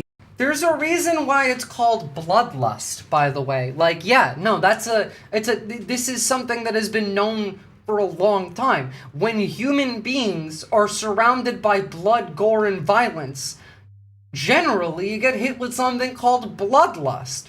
If you see an ICE agent change their cell phone to their non-gun hand, be aware that they are about to shoot somebody. True. Absolutely. Of just seeing the massacre happen in front of him gave him the inertia to keep doing it. And we know this actually happened as well in the Einsatzgruppen, the squads from Germany that would roam the countryside in Belarus and Ukraine after Operation Barbarossa in the 1940s. Some of them who were willing to speak out their experiences after the war described a very similar sensation of once the killing started, it was almost impossible to imagine stopping it because that would require somebody to be willing to suggest they are the odd man out. And when you're surrounded by people who are willing to do that and who have weapons, you're not going to be that person. This is how it starts. It does not require both. Look, there is a certain point. There's a famous quote from Mario Savillo. There comes a time when the machine becomes so odious that you must throw your bodies upon its gears and its wheels and its levers until it stops. We have been at this point for a long time. There are people who have been throwing their body onto the gears, the levers, the wheels, trying to make it stop for a while now. We need more people. It's just that simple. We need more. You want to know what the DOJ demanded of Minnesota? Because the DOJ, after the murder, the execution of Alex Preddy, offered to leave Minnesota as long as they were given access to the state's voter rolls. Now, Personally, I don't think you're going to have a free or fair election in 26. I don't think the 26 election outcome is going to change anything. Now, I still think you should vote. I'm not an anti-electoralist. I just don't think you should put your hope in it. But the amount of gerrymandering, the amount of cheating, the amount of placing key individuals in like election, all of that has continued. But I mean, there's also stuff like this. Voter registration rolls. Pam Bondi has demanded the Minnesota voter registration rolls. That's what they're after. Fox News just published a 3-page letter that she wrote to Tim Walz, making several demands and a lot of complaints, if you ask me. She's whining about all the people saying how much they hate the Nazis in the state of Minnesota. Yeah. Apparently, Mayor Jacob Frey saying, "We don't want you here," hurt their fifis. Sucks to suck. From what I understand, police are trained to use devices in their non-gun hand like a flashlight for a reason. This just tells me that this is inadequately trained officers. No. You don't understand, Jarko. It's not about inadequately trained. The officer that shot and killed Renee Good was an officer for 10 years.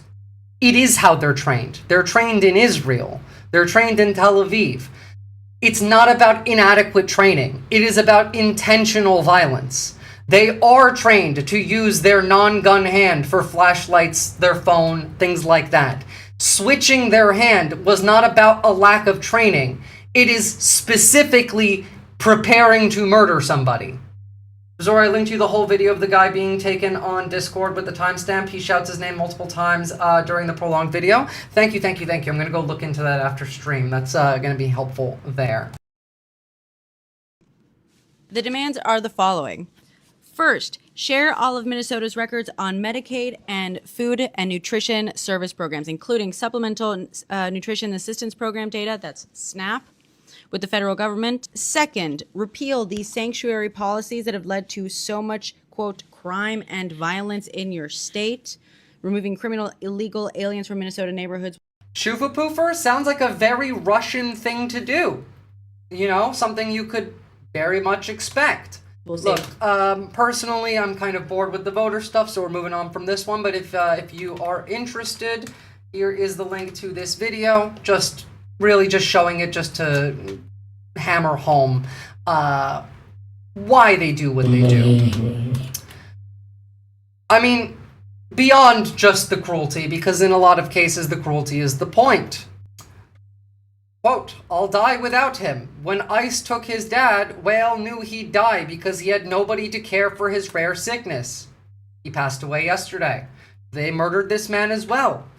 Listen, I know this might be a hot take, but I believe in social murder. If you have the ability to do an action or to not do an action, and by doing or not doing that action, somebody dies because of the action you either did or did not do, and you had the power to do or not do it, then you killed that person. So, that being said, if you make it to the ballot, that means you've gotten through several of the vote rigging defenses, and that's a good thing. Yeah, you should still vote. Just, don't expect it to be the thing that saves you. Also, just on the continuing case that all of these ICE agents ICE terrorists are both children, terrorists, and idiots. Here's them mooning a bunch of protesters from their hotel window, and also showing their faces while they do. I wonder if some individual somewhere, and by I wonder I mean I know for a fact that some individual somewhere clarified that image and got those faces in their little registry, but I mean, that's what they think of the American people. They moon you, they flip you off, they don't give a shit about you, they don't care about protecting you, they don't work for you. Holy shit, I think I know that guy? Well, send me a message, maybe you do, maybe we'll find out. So, at the same time, today, a U.S. federal appeals court sided with the Trump administration, suspending a lower court ruling that had limited ICE terrorist actions during protests against immigration raids in Minnesota. The earlier ruling required ICE to show restraint, banning aggressive crowd dispersal, unnecessary detentions, and the use of pepper spray. The appeals court said that the protests were not purely peaceful, and as a result, the restrictions were lifted. Guess what? This is because of their agitators. Remember that guy that was burning the flag after Renee Good got shot that I showed the video of? Yeah, that was an agitator. They went and they found him afterward. It was one of them. Oh, also, if you think that, the mob government isn't continuing to do mob shit even through the barely existent law frameworks that somewhat still exist, you'd be wrong. They are doing mob shit. And whether or not the law framework barely exists or not, does not mean that they're still not utilizing it.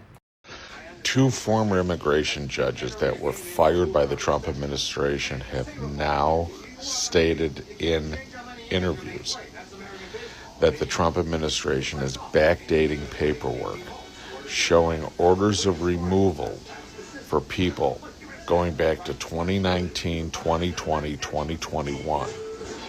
People that never were in front of an immigration judge before.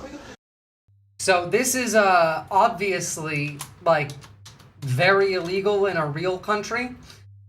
In this country, this is a method of them being able to say, hey, no, you should have been deported years ago when you never ever had any engagement whatsoever with Border Patrol, ICE, DHS, or any of that. Understand, this is a method of legally lying and forging evidence in order to cover their own ass down the line. And that the Trump administration is doing this so they can deport people without having them have to have due process today. That's how they're getting away with saying that they're in violation and illegally in the United States. If this is true, then this means Donald Trump and his cronies are committing the biggest international crime that's ever been committed. I mean, that tracks. Yeah, you should have filed your visa via time machine. Basically, yeah. Look, the understanding here is that any kind of case like this that appears in front of a courtroom would get thrown out. What they're banking on is A, that you will never see the inside of a courtroom, and that B, that you will not be able to afford the legal battle that is going to take place for you to, to win. For you to prove that, no, this is an illegal deportation, that these files are forged. They're expecting you to not be able to afford the actual legal fees of going through that. Now hold on, I'm opening a few more links because we got some more horrific bullshit that these fucks have done.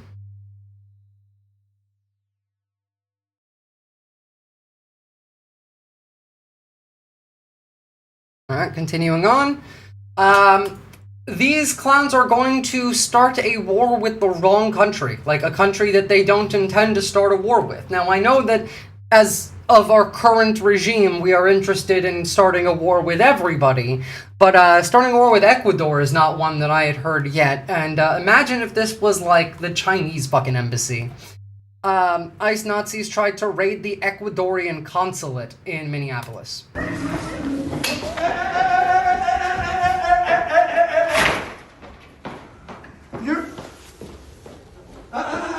This is the customer from Ecuador. Relax. Okay, relax. I did not enter. If you touch me, I will grab you. If you touch me, I will grab you. Okay. If you grab this person, you have just started an international incident and probably a war. Okay, you can let. Okay, but don't touch me. Yeah, okay. You can let. You can let. All right, let's go. You cannot enter. This is the consulate. This is the foreign government property. You cannot enter. Is this like trespassing in a different country? If that ICE terrorist Shuvapoofer stepped 1 foot into the door, this is legally an invasion of Ecuador. Like, legally. If that officer stepped 1 foot into that consulate, that is legally the same as invading their country. Like fucking Russia invading Ukraine. It would legally be the same. Literally explaining to them if they take anyone from there, they start a whole damn war. Yeah. Not even take anyone. If they walk in, they invaded Ecuador. Sí, sí, lo estoy filmando. ¿Qué vistas quisieron perseguir a las personas acá? Salí, por ejemplo,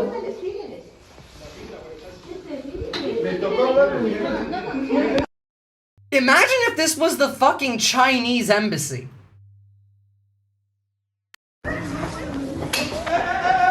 Like, I know if it was the Russian one, we'd be fine, but like, you decided it was an immigrant-run business, the fucking Ecuadorian consulate.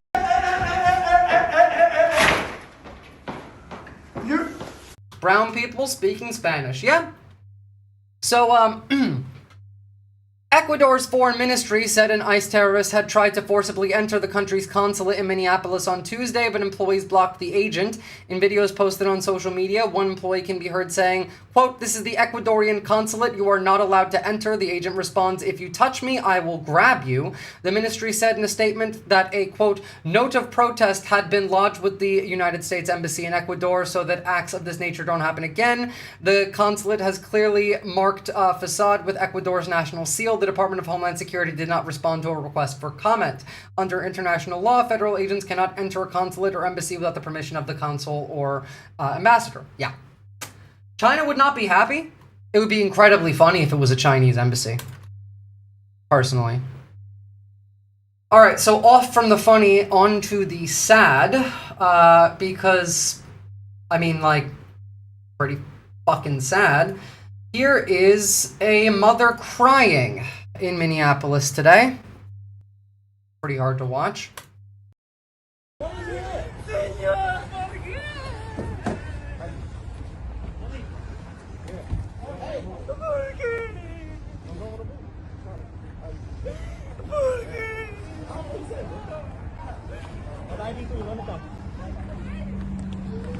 What the fuck are you doing? Don't you have any fucking humanity?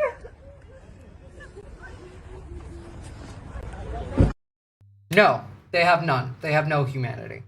That's why they're zombies and ghouls. Again, that's why they can go around saying shit like this. Like, these are demons. They have no humanity. And this one is going to a camp the moment they're done with him. In fact, like, this wouldn't even be the first. In fact, like, he could get into one DUI without having his ice gear on, and he'll end up in a camp. I will tell you this, brother. What? You know? I will tell you this. You raise your voice, I raise your voice. If I raise my voice, you'll erase my... Exactly, yeah. Yeah. Are you serious? You said if I raise my voice, you'll erase my voice? I will tell This guy clearly didn't even make up his dumbass catchphrase. No, he didn't. Here's impressive from CNN. I haven't seen it, but let's have a look. They aired this compilation of the federal terrorists acting with extreme aggression towards peaceful protesters.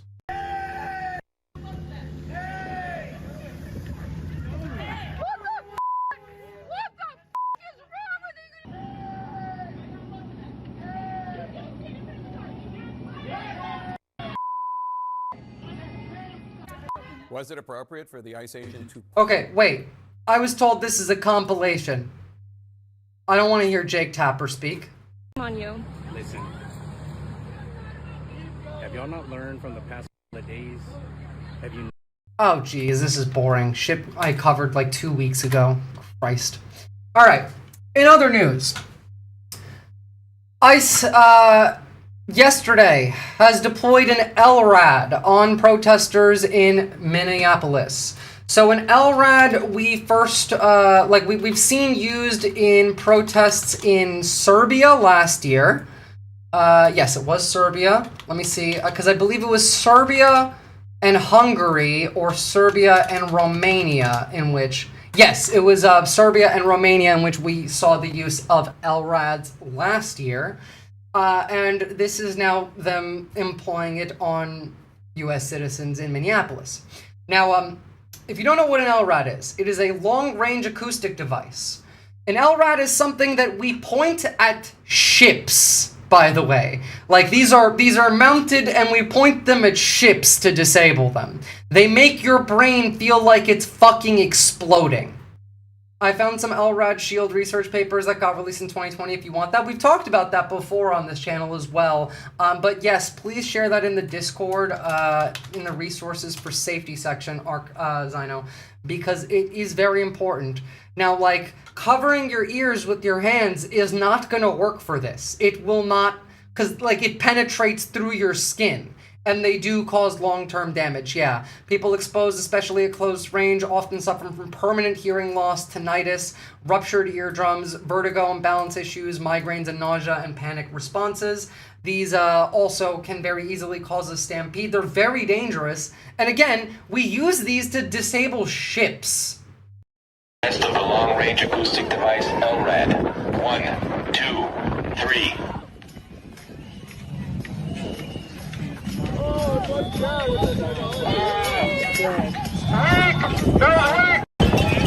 Does not look so. It doesn't look so bad in that clip, right? It's far worse than it appears. Here, let me show you what it looked like in Serbia when they used it.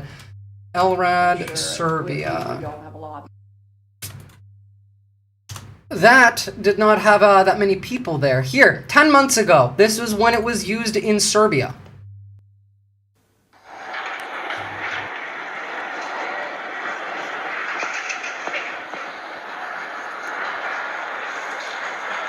Watch this stampede.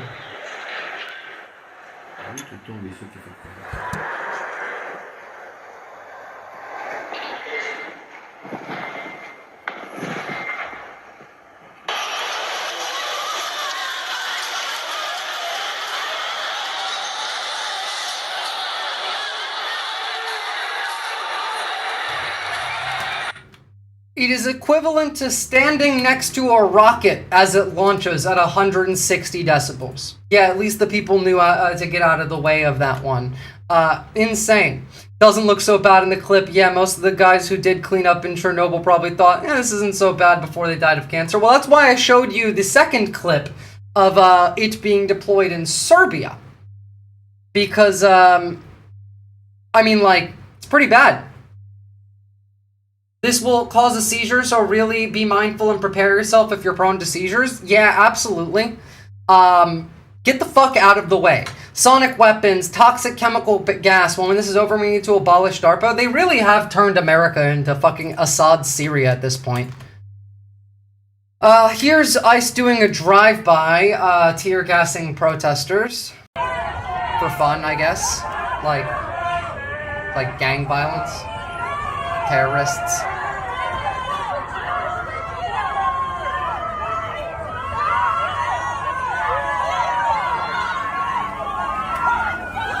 Oh my god. Oh my god. Oh my god. Also, Sundry Clown Car, don't forget that DARPA is also a large amount of the funding for the brain-computer interfaces, and if you haven't seen my YouTube video on why I think that ICE detainees in Honolulu Federal Detention Center are being experimented on illegally for like medical experiments for Neuralink, I would go and watch that video on my YouTube channel now. There are credible allegations, rather credible allegations, that an LRAD was used to help kidnap Maduro, by the way. Yeah, I believe that. Trump even said, do you want me to send the discombobulator down to Minnesota before they did this? I'm assuming this is what he meant by the discombobulator, because he's like, I don't know, 8,000 years old. It's on our way home, why not? Loads a grenade launcher. Basically how they believe, yeah.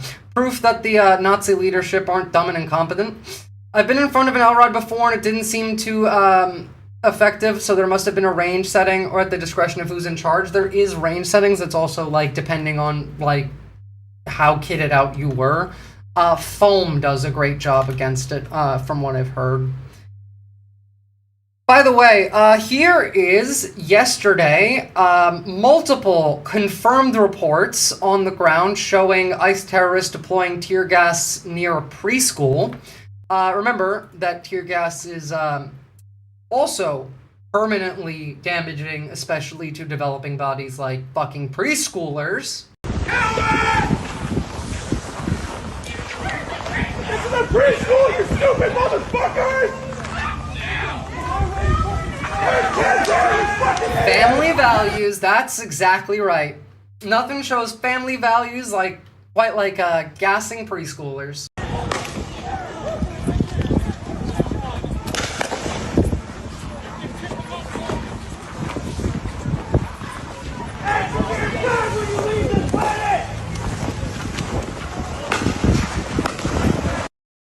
Law and order, everybody.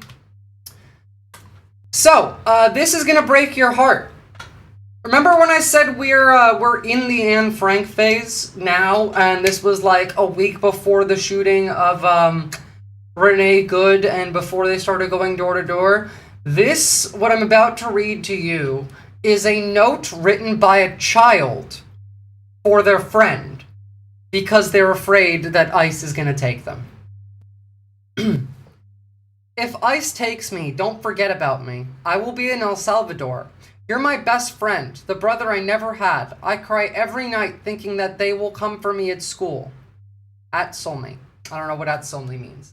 This is a child writing a goodbye note to his best friend, or their best friend, because they're afraid ICE is going to take them.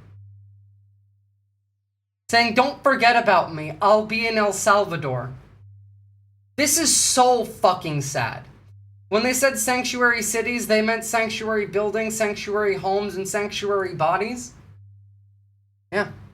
I mean, Anne Frank. Terrible things are happening outside. Poor, helpless people are being dragged out of their homes. Families torn apart. Men, women, and children are separated. Children come home from school to find that their parents have disappeared. How different is this, really? Again, written by a child. Worried that they're going to get disappeared at any minute while they go to fucking school. As if it wasn't enough that kids had to be worried about getting shot to death every time they go to school. Now they worry about fucking terrorists coming and kidnapping them and taking them away from their fucking families. Just a reminder that this 5-year-old is still in prison, by the way, in Texas. This was 5 days, now it's 7. It's been 7 days where this 5-year-old is in a Texas prison. Also, periodic reminder that Anne Frank died in a labor camp. It doesn't need to be called a murder camp to be a murder camp. Yeah. By the way, you want to know why this 5-year-old, whose parents are legal asylum seekers and have no criminal record, is, after 7 days, still in a Texas prison? They denied bond for the little child because of a lack of property and assets. Now, this is for a different child. Different child. I guarantee you, same fucking justification, though. She was active. This is for the longest detention in Dilley history from that fucking camp that I showed you with the colorful outfits. Engaged, hardworking, clever, goofy. She noticed everything and was quick to learn new skills and concepts, especially in math. I think she gets that from her mom, who is also a math teacher. She made friends with different students in her class and was excited when she proved enough in her English that she didn't need to work with me anymore. It was sad for me, as she was such a joy to be around, but it's such a celebration that she was able to move so quickly to independence. I never got to work with the twins, as they were only 3 years old when I stopped working at the school, but I met them. Is the audio too quiet? I can barely hear this. I was looking forward to seeing them come to the school in kindergarten. In my mind, the more kids from this wonderful family that we could have in the school, the better. Heartbreakingly, this is not the case. The twins were stripped of their opportunity to start kindergarten with their siblings. Habiba was stripped of her freshman year in college, and the 2 other children were stripped of a year of education and friendship as well, all for a crime that they did not commit. I was in shock, as many of us were, when we heard the news. 3 days earlier, I had celebrated Habiba's high school graduation with her and her family. I could not fathom how celebration so quickly turned to devastation.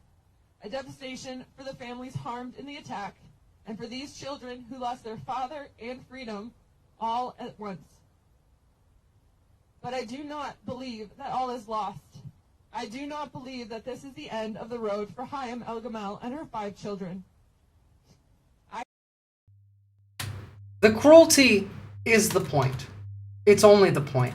By the way, speaking of, we looked at the possible international incident that these fucks were going to start with the Ecuadorian embassy. They're also going to start an international incident with one of their allies. Like fascist allies. Italy. Meloni's Italy. The one under control of the fascist party of Mussolini. God, this breaks my heart. Yeah, it should. Diplomatic attack. ICE threatened to smash the windows of RAI crew today. Journalists had to barricade themselves in their car. RAI is the state Italian broadcaster.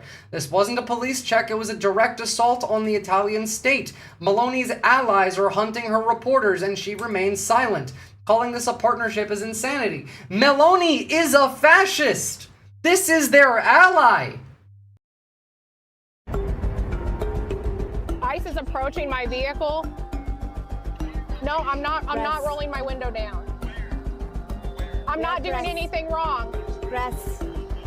I'm not doing anything wrong. I'm just driving around my community. Good morning. We're gonna break out your window and extract you from the vehicle. We are press Italian. This is the only warning. If you keep following us, we're not doing anything wrong. We are press. If you keep following us from this point on, you're on camera right now. We will break your window and we will pull you out of the vehicle. Y'all, I'm begging you, exercise your rights in the order they appear. You have the right to free speech and assembly. That one ain't working. What's next? What's the next one? Come on, let's go. The German Foreign Office just issued a formal travel warning for the US. The reason? Violent clashes with migration and security authorities, ICE in Minneapolis and other cities. This is not a narrative, it is an official security alert for European citizens. When state authorities become a threat to allies and journalists, the cards have officially changed. This is literally Germany telling its people, do not come to the United States because it is unsafe. Hell, if you're planning to come here for the fucking World Cup, don't! Get the fuck out! Oh, by the way, on top of all of this, let's add some more of the Palantir information bullshit today. They're using Meta glasses to scan your face in real time and add you to their database now.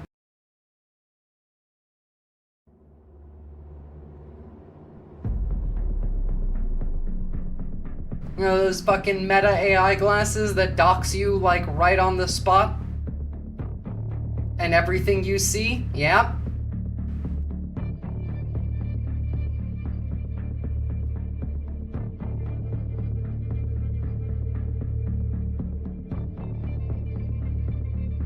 I mean, I'm not sure, but technically they want to get rid of all dual citizenship, Lennyxis, so who knows?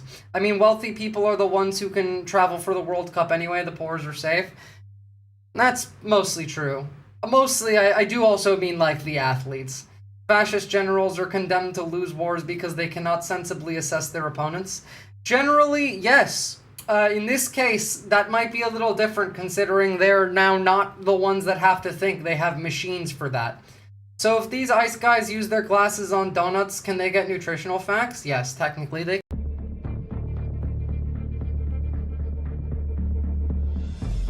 Also, technically, if Meta was to get hacked, all of the data that would have been procured through the use of these glasses would then get leaked online anyway, so, like, there's that too. I've heard there's some serious discussion about World Cup moving behind doors. Not surprised.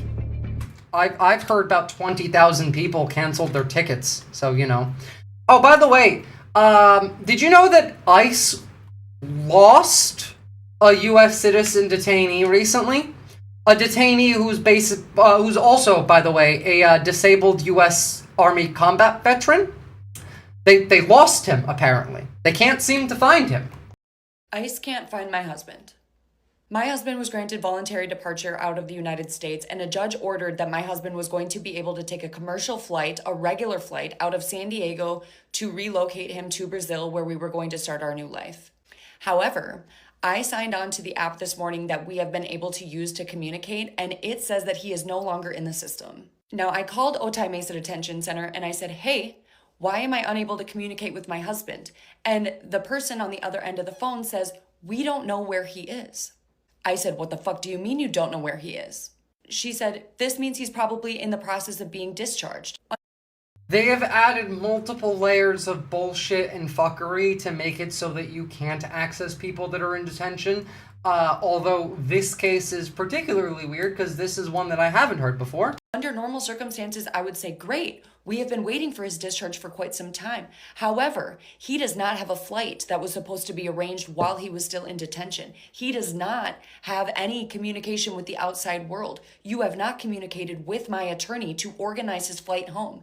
Do you want to know why? I just received a call from one of his friends in the facility with him who just said they took him in the middle of the night to bring him to Louisiana.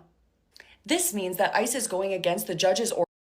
As they often do. They move you through different prisons, through different states, and they make it very difficult for your family, your loved ones, your legal counsel to track you down. They also claim to lose all the security cam footage for one facility, and techies responded, yeah, that's a lie, the system doesn't work that way. Yeah, they're also claiming that 1,200 people are just missing from Alligator Auschwitz. That's been the case for months now, by the way. Those people were never found. Order to allow him to take a commercial flight out of the United States, and instead they are going to take him to Louisiana and put him on a deportation flight out of Louisiana to eventually end up in Rio. One, why is your friend having to be the one to communicate that information to me? Two, why, when I call the facility, then you tell me you don't know where he is. You know exactly where he is, and you know that the reason you're not telling me is because he's not supposed to fucking be there. I don't know if he's on a plane. I don't know if he's on a bus. I don't know the next time I'll speak to him. And this is all going on when it was never what was agreed on by the court. Because the courts don't matter. They don't care. They don't care. They literally do not care. By the way, like, even after all of the things that happened, they're still going door to door. Like right now. This is from today.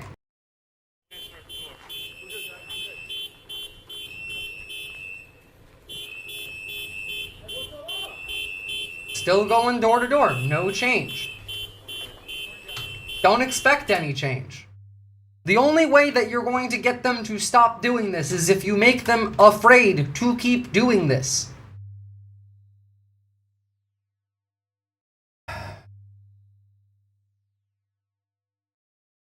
Exercise your rights in the order in which they appear. Now hold on, because we got a couple things left that I still have to show you. And I promise you will not regret them. Because these are going to be less depressing, I suppose, than what we've been looking at for the most part. So just give me a second. Make sure all of these are ready. Because now we're going to talk about some of the active resistance.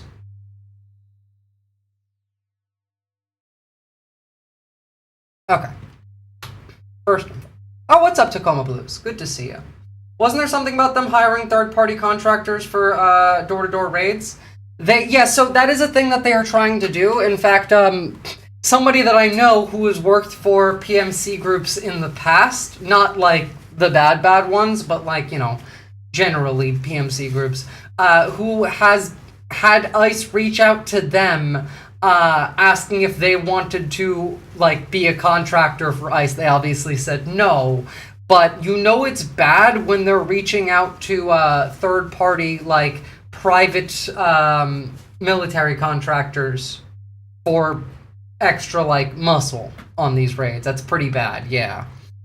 So as we continue on, just this I find very funny. As we know, every accusation is a confession, and the global right is all the same, the American right and the Russian right. From Preston Stewart, never missing an opportunity to sow divide in the U.S., Russian media Rybar is sharing reports that Cam Higbee on the protests in Minneapolis, where accusations are made that these are foreign, directed, and financed. So, look, if the Russians are making claims that the anti-ICE protests are foreign-directed and financed, that is an admission of all of the counter-protests, all of the, Jaden whatever, the Jake Lang, all these fucking right-wing influencer terrorists are all being paid by Russia and coordinated by Russia, just like Tim Pool was, just like Benny Johnson, just like Lauren Southern, just like all of them. The whole Tenet Media thing continuing onward through today with today's generation of right-wing content creators and grifters. Also, linked issue contractors who rented gear to ICE are reporting it coming back in terrible condition, so I don't want to think what ICE's name is like in the personnel hire industry. I imagine it's pretty bad across the board in all industries, because, nobody likes them. Nobody likes them. Here's Minneapolis Army Ranger Dr. Tom Hall speaking out against the tactics that are being employed by ICE terrorists at these protests. This is fucking U.S. Army Ranger Special Ops. These people generally are the ones that are going to be the least reactive to, I don't know, displays of violence. They're Spec Ops. They're trained to be desensitized to violence. So just keep that in mind. Were you directed to be tough on the protesters? Is that your sense of what law enforcement was told to do? For the most part, it was just people protesting, chanting. We escalated. Our team usually escalated it, but they started handing out baseball bats and saying, if any protesters get around law enforcement, break their legs. You have full authority to do that. That is the instructions being given to ICE, being given to DHS, to CBP, being given to the National Guard that gets put on their side. Now, in some good news, the Minnesota National Guard, as far as I've seen, has been handing out coffee and donuts to protesters, so. Right? Which, another instance of, we absolutely do not. How do you see the larger strategy or goal of the Trump administration in Minneapolis with ICE right now? I wouldn't even call it Trump's strategy. I think we kind of got to get away from that. This is clearly Stephen Miller's strategy. It's not Trump's strategy. It is Miller's strategy, and it's also above Miller. It is the Heritage Foundation strategy. This is Project 2025. This is the other thing, the fucking Handmaid's Tale document that I showed you guys last week that I'll pull up again here. This one. This right here. It's this. The Saving America by Saving the American Family Foundation for the next 250 years. Like, it's this. It's Stephen Miller. It's the Heritage Foundation. It's not Trump. It's these fucking people. Not just coffee and donuts, hot chocolate as well, based. Strategy. And that strategy right now is not to deport illegals. I think a lot of people around the country are okay with deporting illegals. I think Obama deported, depending if you look at repatriations and removals, anywhere from 3 to 5 million during his term, and Biden smashed that up to, I think, 4.5 million.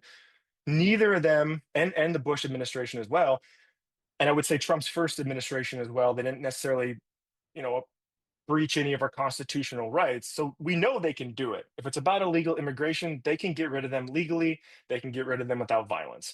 That's not happening right now. They took the ICE. Yeah, it's never been about that at all. Training from months, federal law enforcement's usually top of the food chain for training, to 47 days. I mean, I think my special operations training was 47 weeks probably, if not more than that. So what you're getting is highly unqualified. No. I don't care about this kind of rhetoric. I hate hearing about how untrained they are. It's not about them being untrained. They are trained for cruelty and violence. That is the goal of their training. They are Nazis. SS tattoos, which some teenagers, no college education. We're seeing some with Nazi SS tattoos, which somehow is allowed right now. Literally seen swastika tattoos on some of these fucks. That's the goal, is to put the most unqualified, unprofessional people on the streets and hope they make mistakes like this. No. The goal is to put terrorists on the streets and hope that they do terrorism. We can say that they're untrained on purpose. No, it's not, though. They're untrained in de-escalation. They are trained to escalate. They are trained on purpose. They are trained to act like this. They are not trained in de-escalation, because that's not part of the mission. Yeah, they don't need that for their mission. They're very well trained in their mission. Their mission is just not good. Obama did social murder, Bush did social murder, Biden did social murder, with agents now being told to be as ghoul-like as possible. The Trump admin is attempting to a new strategy of anti-social murder. Yeah, basically. Again, like, Holman was, like, put in place by Obama. The Nazi who killed Renee Good had that job for 10 years. 10 years.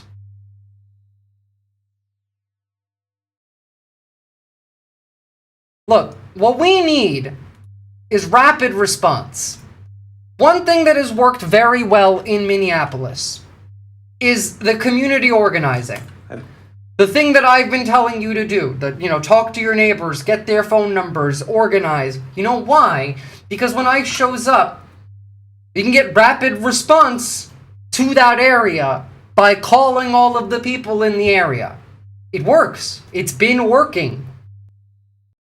I mentioned this before, but it is time to remember that the Black Panthers had a tactic where they would show up with a group of armed citizens when they saw a cop try to do an illegal arrest.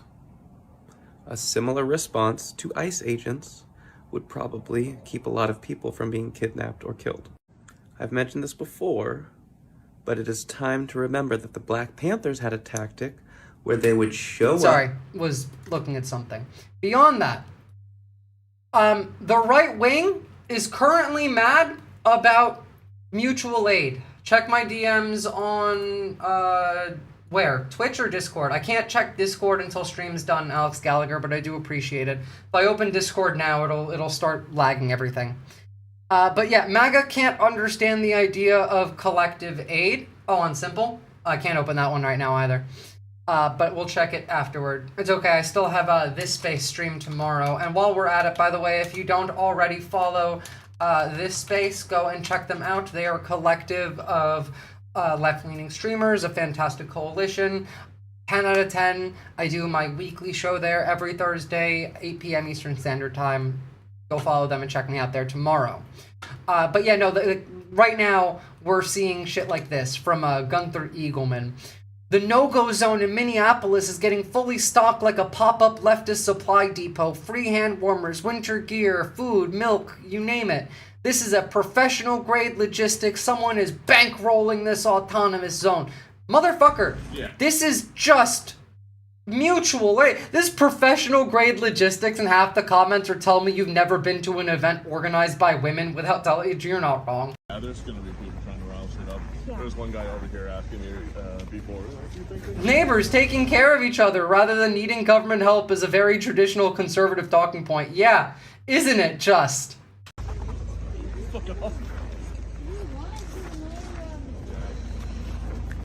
Yeah, there's going to be people trying to rouse it up. Alex Gallagher, just yeah, just tweet it to me. That works.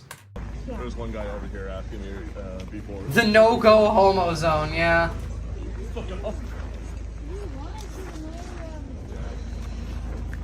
Yeah, there's gonna be people. Getting reports that people are now, like individuals are hiring combat veterans to protect protesters in Minneapolis, and I think that is a fantastic idea. Now, granted, I think that a lot of those combat veterans would do so for free, but if they if you have the money to pay them, pay them. And thank you, Alex Gallagher. Boxing nuts is terrorism now. Well, true. Honestly, guy, protesters are probably bring your loincloths and spears. Not necessarily, but like, you really should be hoarding more wheat. In Sister Babushka, I just watched someone get lights out. Go play Tetris. In Sister Babushka, I just watched someone get lights out by the government on my phone, so I'm gonna keep scrolling to find out more information. And canonically, how would you know about Tetris, and what does it have to do with anything? Playing a repetitive task helps the mind consume the horrors of war. I'm not gonna be...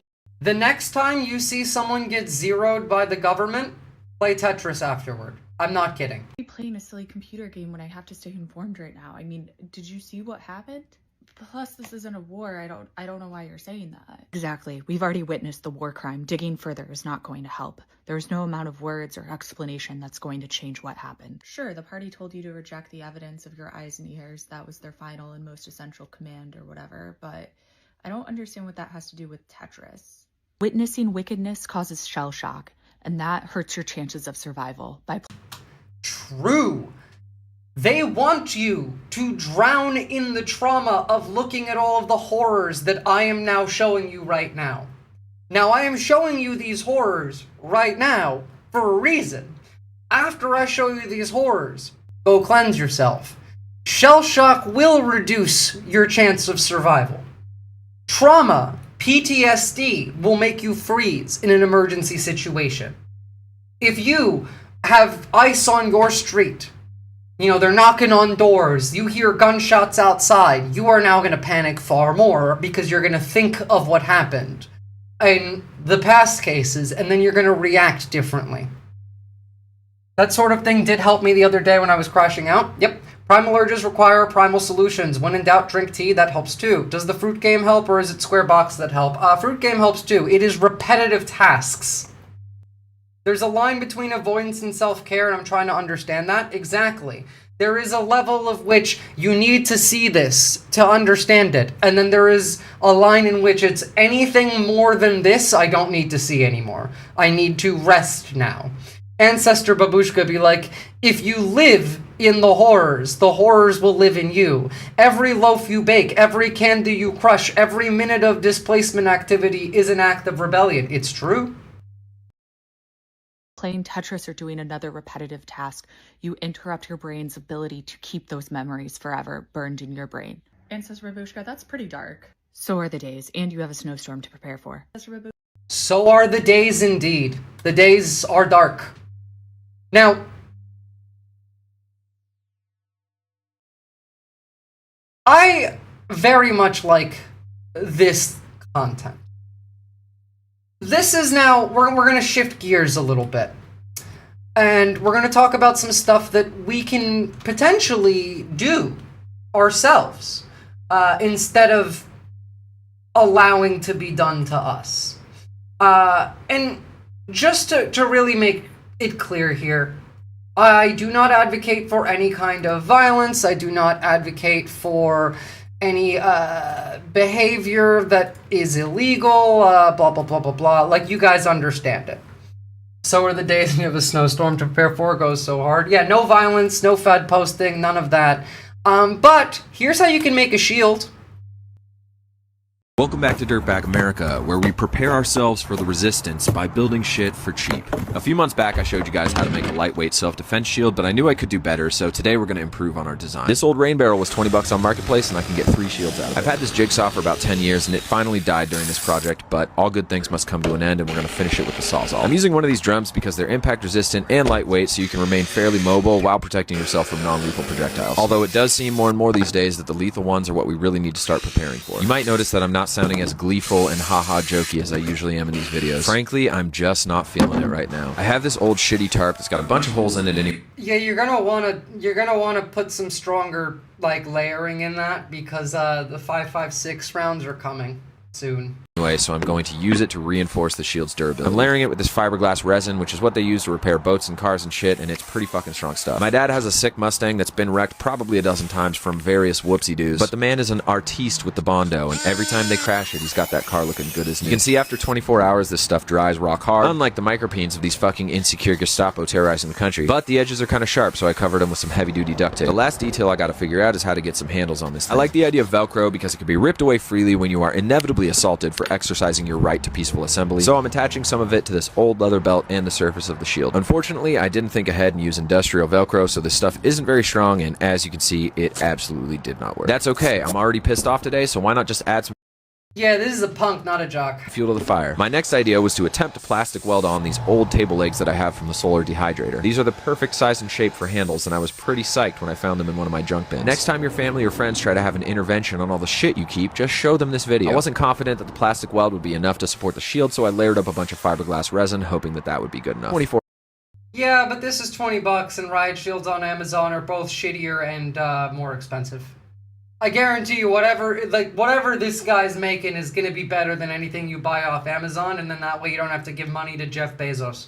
4 hours later, I was met with surprise and demise as my handle quickly busted Stop buying shit, learn to build shit. Convenience is the #1 weapon they will use against you. off when met with some leverage. After that, Jake was duly pissed, but don't worry, dirt babies, we're not done here. If anybody has any ideas, let me know in the comments. In the meantime, let's get a little more serious. I started this video a few days before Alex Preddy was executed in the street. Now that I see this video, it rings out as performative to me, and I think in reality, while making a shield is sick, and maybe it'll come in handy. I don't think it's performative at all. I don't think it's performative at all. I think you should continue to make shields, and I think you should hand those out to the public as well. I think someone should pay this dude to make a bunch of shields. I could plant wicker just in case. Not a bad idea. If you're facing off against a non-lethal round in the streets, we gotta get serious. I have to get serious. I'm not gonna fucking sit by anymore and twiddle my thumbs and wonder. Alright, I'm gonna cut this off because I don't know what he's gonna say at the end there, and, like, you know, these are these times. But, like, yeah, who cares if people are performing when they're doing something good? I don't care. Do the thing that's good. Here's some other potential strategies, some of which I don't like, some of which I do, some of which are satire, but all of which are worth considering. The elderly and let them tackle us on camera. That might be really bad for optics. We are not going to buy old man skin masks, dress up like the elderly, and let them tackle us on camera. That might be really bad for optics. That would be now, bad for I hear that a optics. lot of them are actually really into diapers, so why don't we just, like, emulate them and confuse everybody? Don't melt a Snickers bar in your hand. No one will want to come near you. They are terrified of bodily function. But this is just chocolate. Welcome back, my weasels. Today is all about PR. Did you know that I used to handle PR for a cult? Exactly the looked up, type I of started- person I want on our side. PR for a cult person who's telling us that we should dress up like MAGA hats in diapers and melt chocolate in our hands and cover our bodies in it. I like that idea, for one. What else you got for me? Doing naughty things. Me? Huh? And then I use my powers for good. Look, we aren't actually trying to hurt anybody. This is not advice. Don't share this. Don't comment. If you guys start dressing like MAGA people, they might not be sure who the enemy is. They might have to question their own team. Do not steal your racist uncle's MAGA gear. Don't show up wearing it. Don't confuse everybody to whose team you really are on. Look, I don't have any confirmation on this, but I've heard reports of people showing up dressed like ICE agents because, you know, they don't have any distinguishing markers or badges, like they just wear camo and they wear, like, Amazon bought fucking tactical gear and they have a gun. And I've seen reports that indicate potentially protesters dressing like ICE, going behind ICE lines and then confusing ICE and wasting their time. I don't advocate for you to do that. That sounds really dangerous and also probably illegal. But can't confirm whether that's true or not. Because if they think their own team is against them, maybe they'll question their own team. And don't worry, you can tell the people you're next to that you're actually an imposter. I want you to think about— No, Sundry Clown Car, you gotta pay $50 for them, but any red hat should do, really. Just wear a fucking Nintendo hat, they don't look that closely. today, what's the funniest headline that we could make?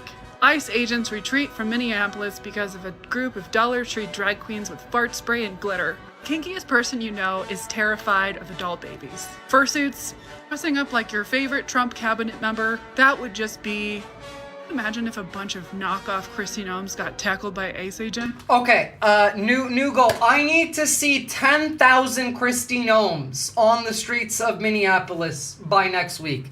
10,000 Christy Gnomes, everybody. Hell, like, put gnome hats on them, too.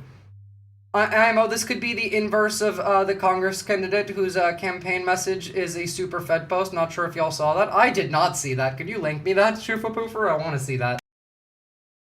It's fake, it's AI! Infighting is terrible for morale. We definitely don't want any of them leaving MAGA in droves. Don't destroy anyone's property. I used to live in a really sketchy part of Oakland, and sometimes— They might take that as an endorsement.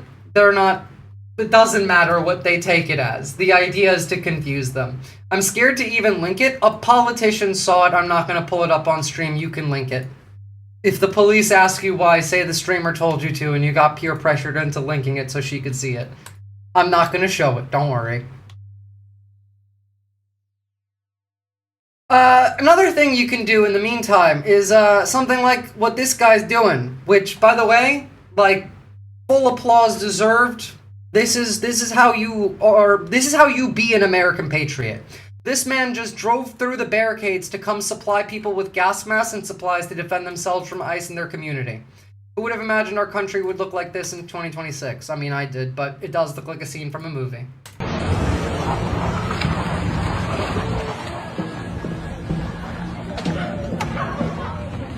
Gas mask. I do.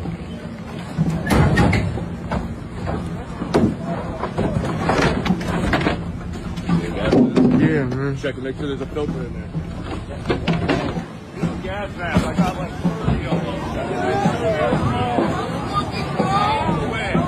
Shields and shit in the truck is free to grab. Make fucking That's motherfucking right, man. That's right. My man. This is how you support your country. That's being a fucking patriot. A couple more things. Just another person repeating the same kind of idea we just saw. We could just fuck their optics if we got everyone in MAGA hats? Hey, do you think we could just fuck their optics if we got everyone in MAGA hats? Like if we just got everyone in Minneapolis that was outside in a MAGA hat. How much would that cost? That couldn't be much. Like, what if we, wouldn't that fuck their optics? It would cost a lot, but you could probably get some, like, you know, knockoff MAGA hats for much cheaper and then support local businesses instead of having to pay $50 to the Fuhrer for that specifically. Could be a good one. Excuse me? Why? Okay. I love the Agartha Kirk account, but when I click on a link and I read something like this and it just stun locks me, Ann Coulter, please free me from your basement. My asshole cannot handle the pegging anymore. I feel bad for whoever's getting pegged by Ann Coulter. That fucking dick must be icy. They just, because MAGA would believe it, right? They would just see footage of people in MAGA hats getting brutalized and they'd be like, wait, what? That could happen to us? Am I overthinking this or underthinking this? Nah, you're thinking just correctly, mate. You're right on cue. Alright, and I'm gonna tell you again. She's gonna tell you. I've been telling you for over a year. You wanna protect yourself? Number one thing to do. Right now, if you live somewhere that hasn't been hit yet by the frozen water goon squad, I'm about to tell you the most important thing that you can do right now to prepare in advance for when they come to your city. You need to go get your neighbors' phone numbers right now. I am so serious about this, y'all. Get as many of them as you can on either side of your residence, up and down your street, and maybe even folks a street or two over. The rapid response network that Minnesotans have stood up in Minneapolis this month is incredible, and it is the biggest reason that the Frozen Water Squad haven't managed to just fully decimate the city. They have created a series of nesting group chats that span the entire metro area, meaning there will be a group for just your street, then another for just your neighborhood, then another for just your district, etc. This is why I'm saying, if you are an activist, if you go to protest, if you watch left-wing streamers, you are on a list. They are coming for you. Prepare yourself. Prepare to run. Have a go bag. Have 3 to 5 days worth of food in it. Have water. Have water purification tablets. Have one of those filter straws if you can. Have medical equipment, first aid. Have a Faraday bag. Be ready. Go and check out my YouTube video on preparing a bug out bag. It's going to be a little bit different than in that video. I mean, like, I don't mention food and stuff in that, but you're going to want to have about 3,000 calories for the duration of your 3 to 5 days.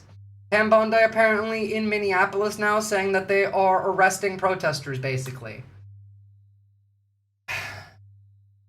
Minnesota arrests. I'm on the ground in Minneapolis today. Federal agents have arrested 16 Minnesota protesters for allegedly assaulting federal law enforcement. People who have been resisting and impeding, blah, blah, blah, blah, blah, blah, blah. Yeah, they're coming for you.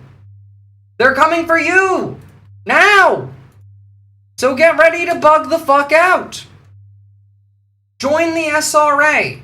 Again, the lists are active. Your neighbors will trade you in to save themselves. If you think that you are safe, that comfort is a delusion.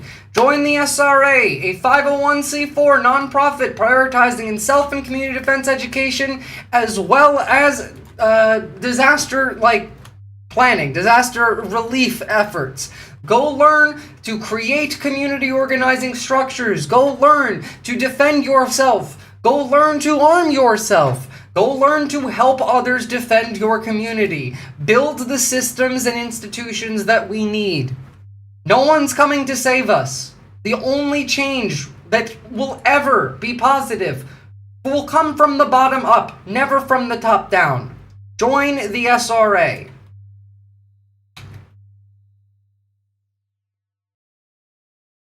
Etc., which means warnings are able to spiderweb out across the city incredibly fast, but also are able to reach the people most imminently impacted first. If an agent pulls up in my neighborhood, within 2 minutes, there are legal observers, people on bikes, people in cars ready to follow the agent back out of the neighborhood and let the next neighborhood know that that agent is on the move. The idiots making this campaign of terror happen clearly didn't realize that Minnesota has a deeply entrenched culture of organizing in their state. Not every state has that same culture already embedded in our communities, so you need to start building it in yours immediately.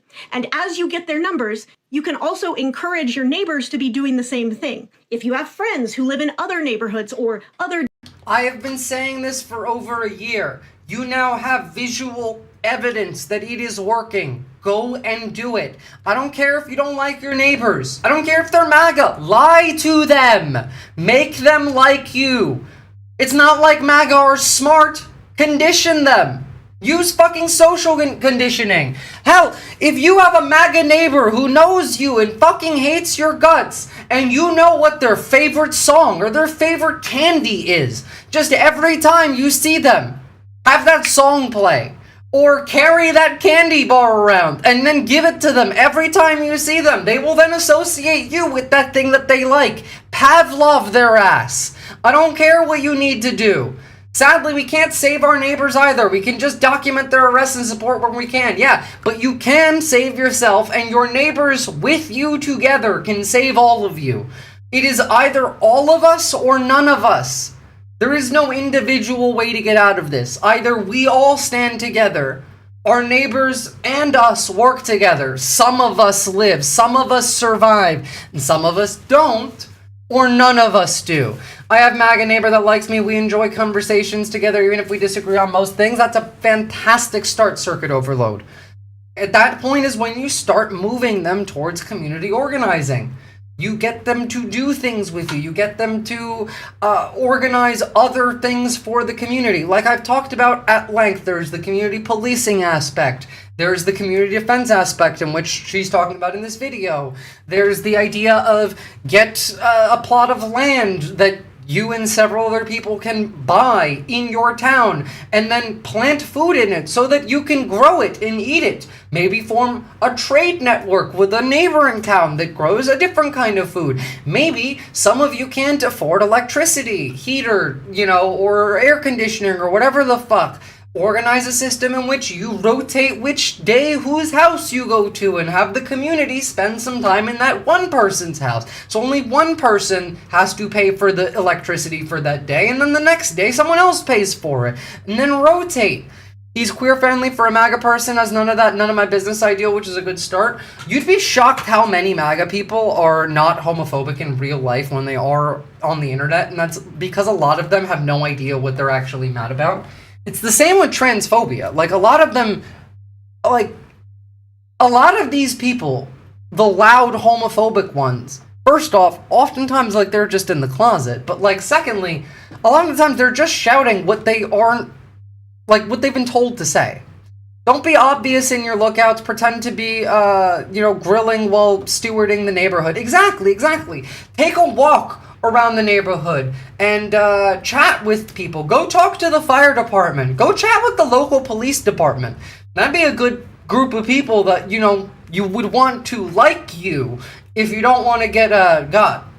You never had to use that graphic, I just realized? No, I did. I censored chat a couple times, Jet. It's just not for very long. This works, so implement it.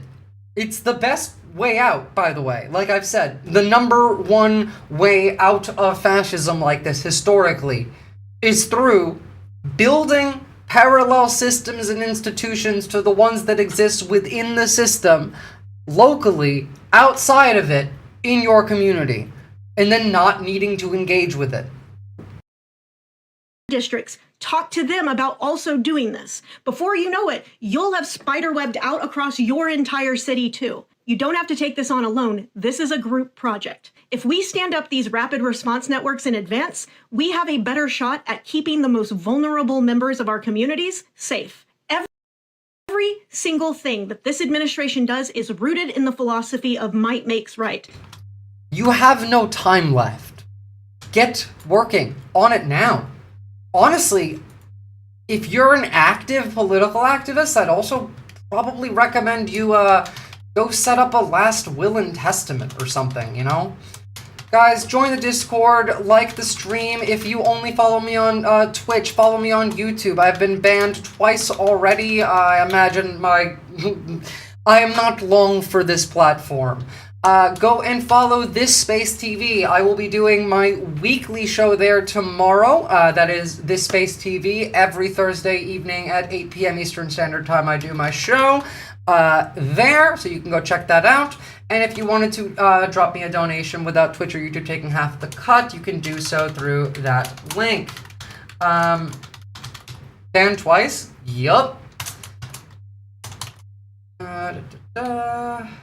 Space and donate. Are you going to be chilling in VC after stream? Probably in a little bit. I have a couple things that I need to do. We are going to be rating both on YouTube and on Twitch chat today, by the way, guys. We're going to be rating this space, actually, because for once my stream is early enough that I can raid this space. I will be hopping on to VC after stream in just a bit. I just got a couple things I got to do first. Damn, Harundo, you coming in just as the stream is ending. Oh my goodness, we're going to get to raid 2 people that I never get to raid. First off, we're going to be raiding Zach because the chap raids me regularly and I never get to return the favor. So stick around for that. Fantastic Twitch streamer and educator. Highly recommend their content. And the rest of you, I will see you guys tomorrow and on YouTube. Bye-bye.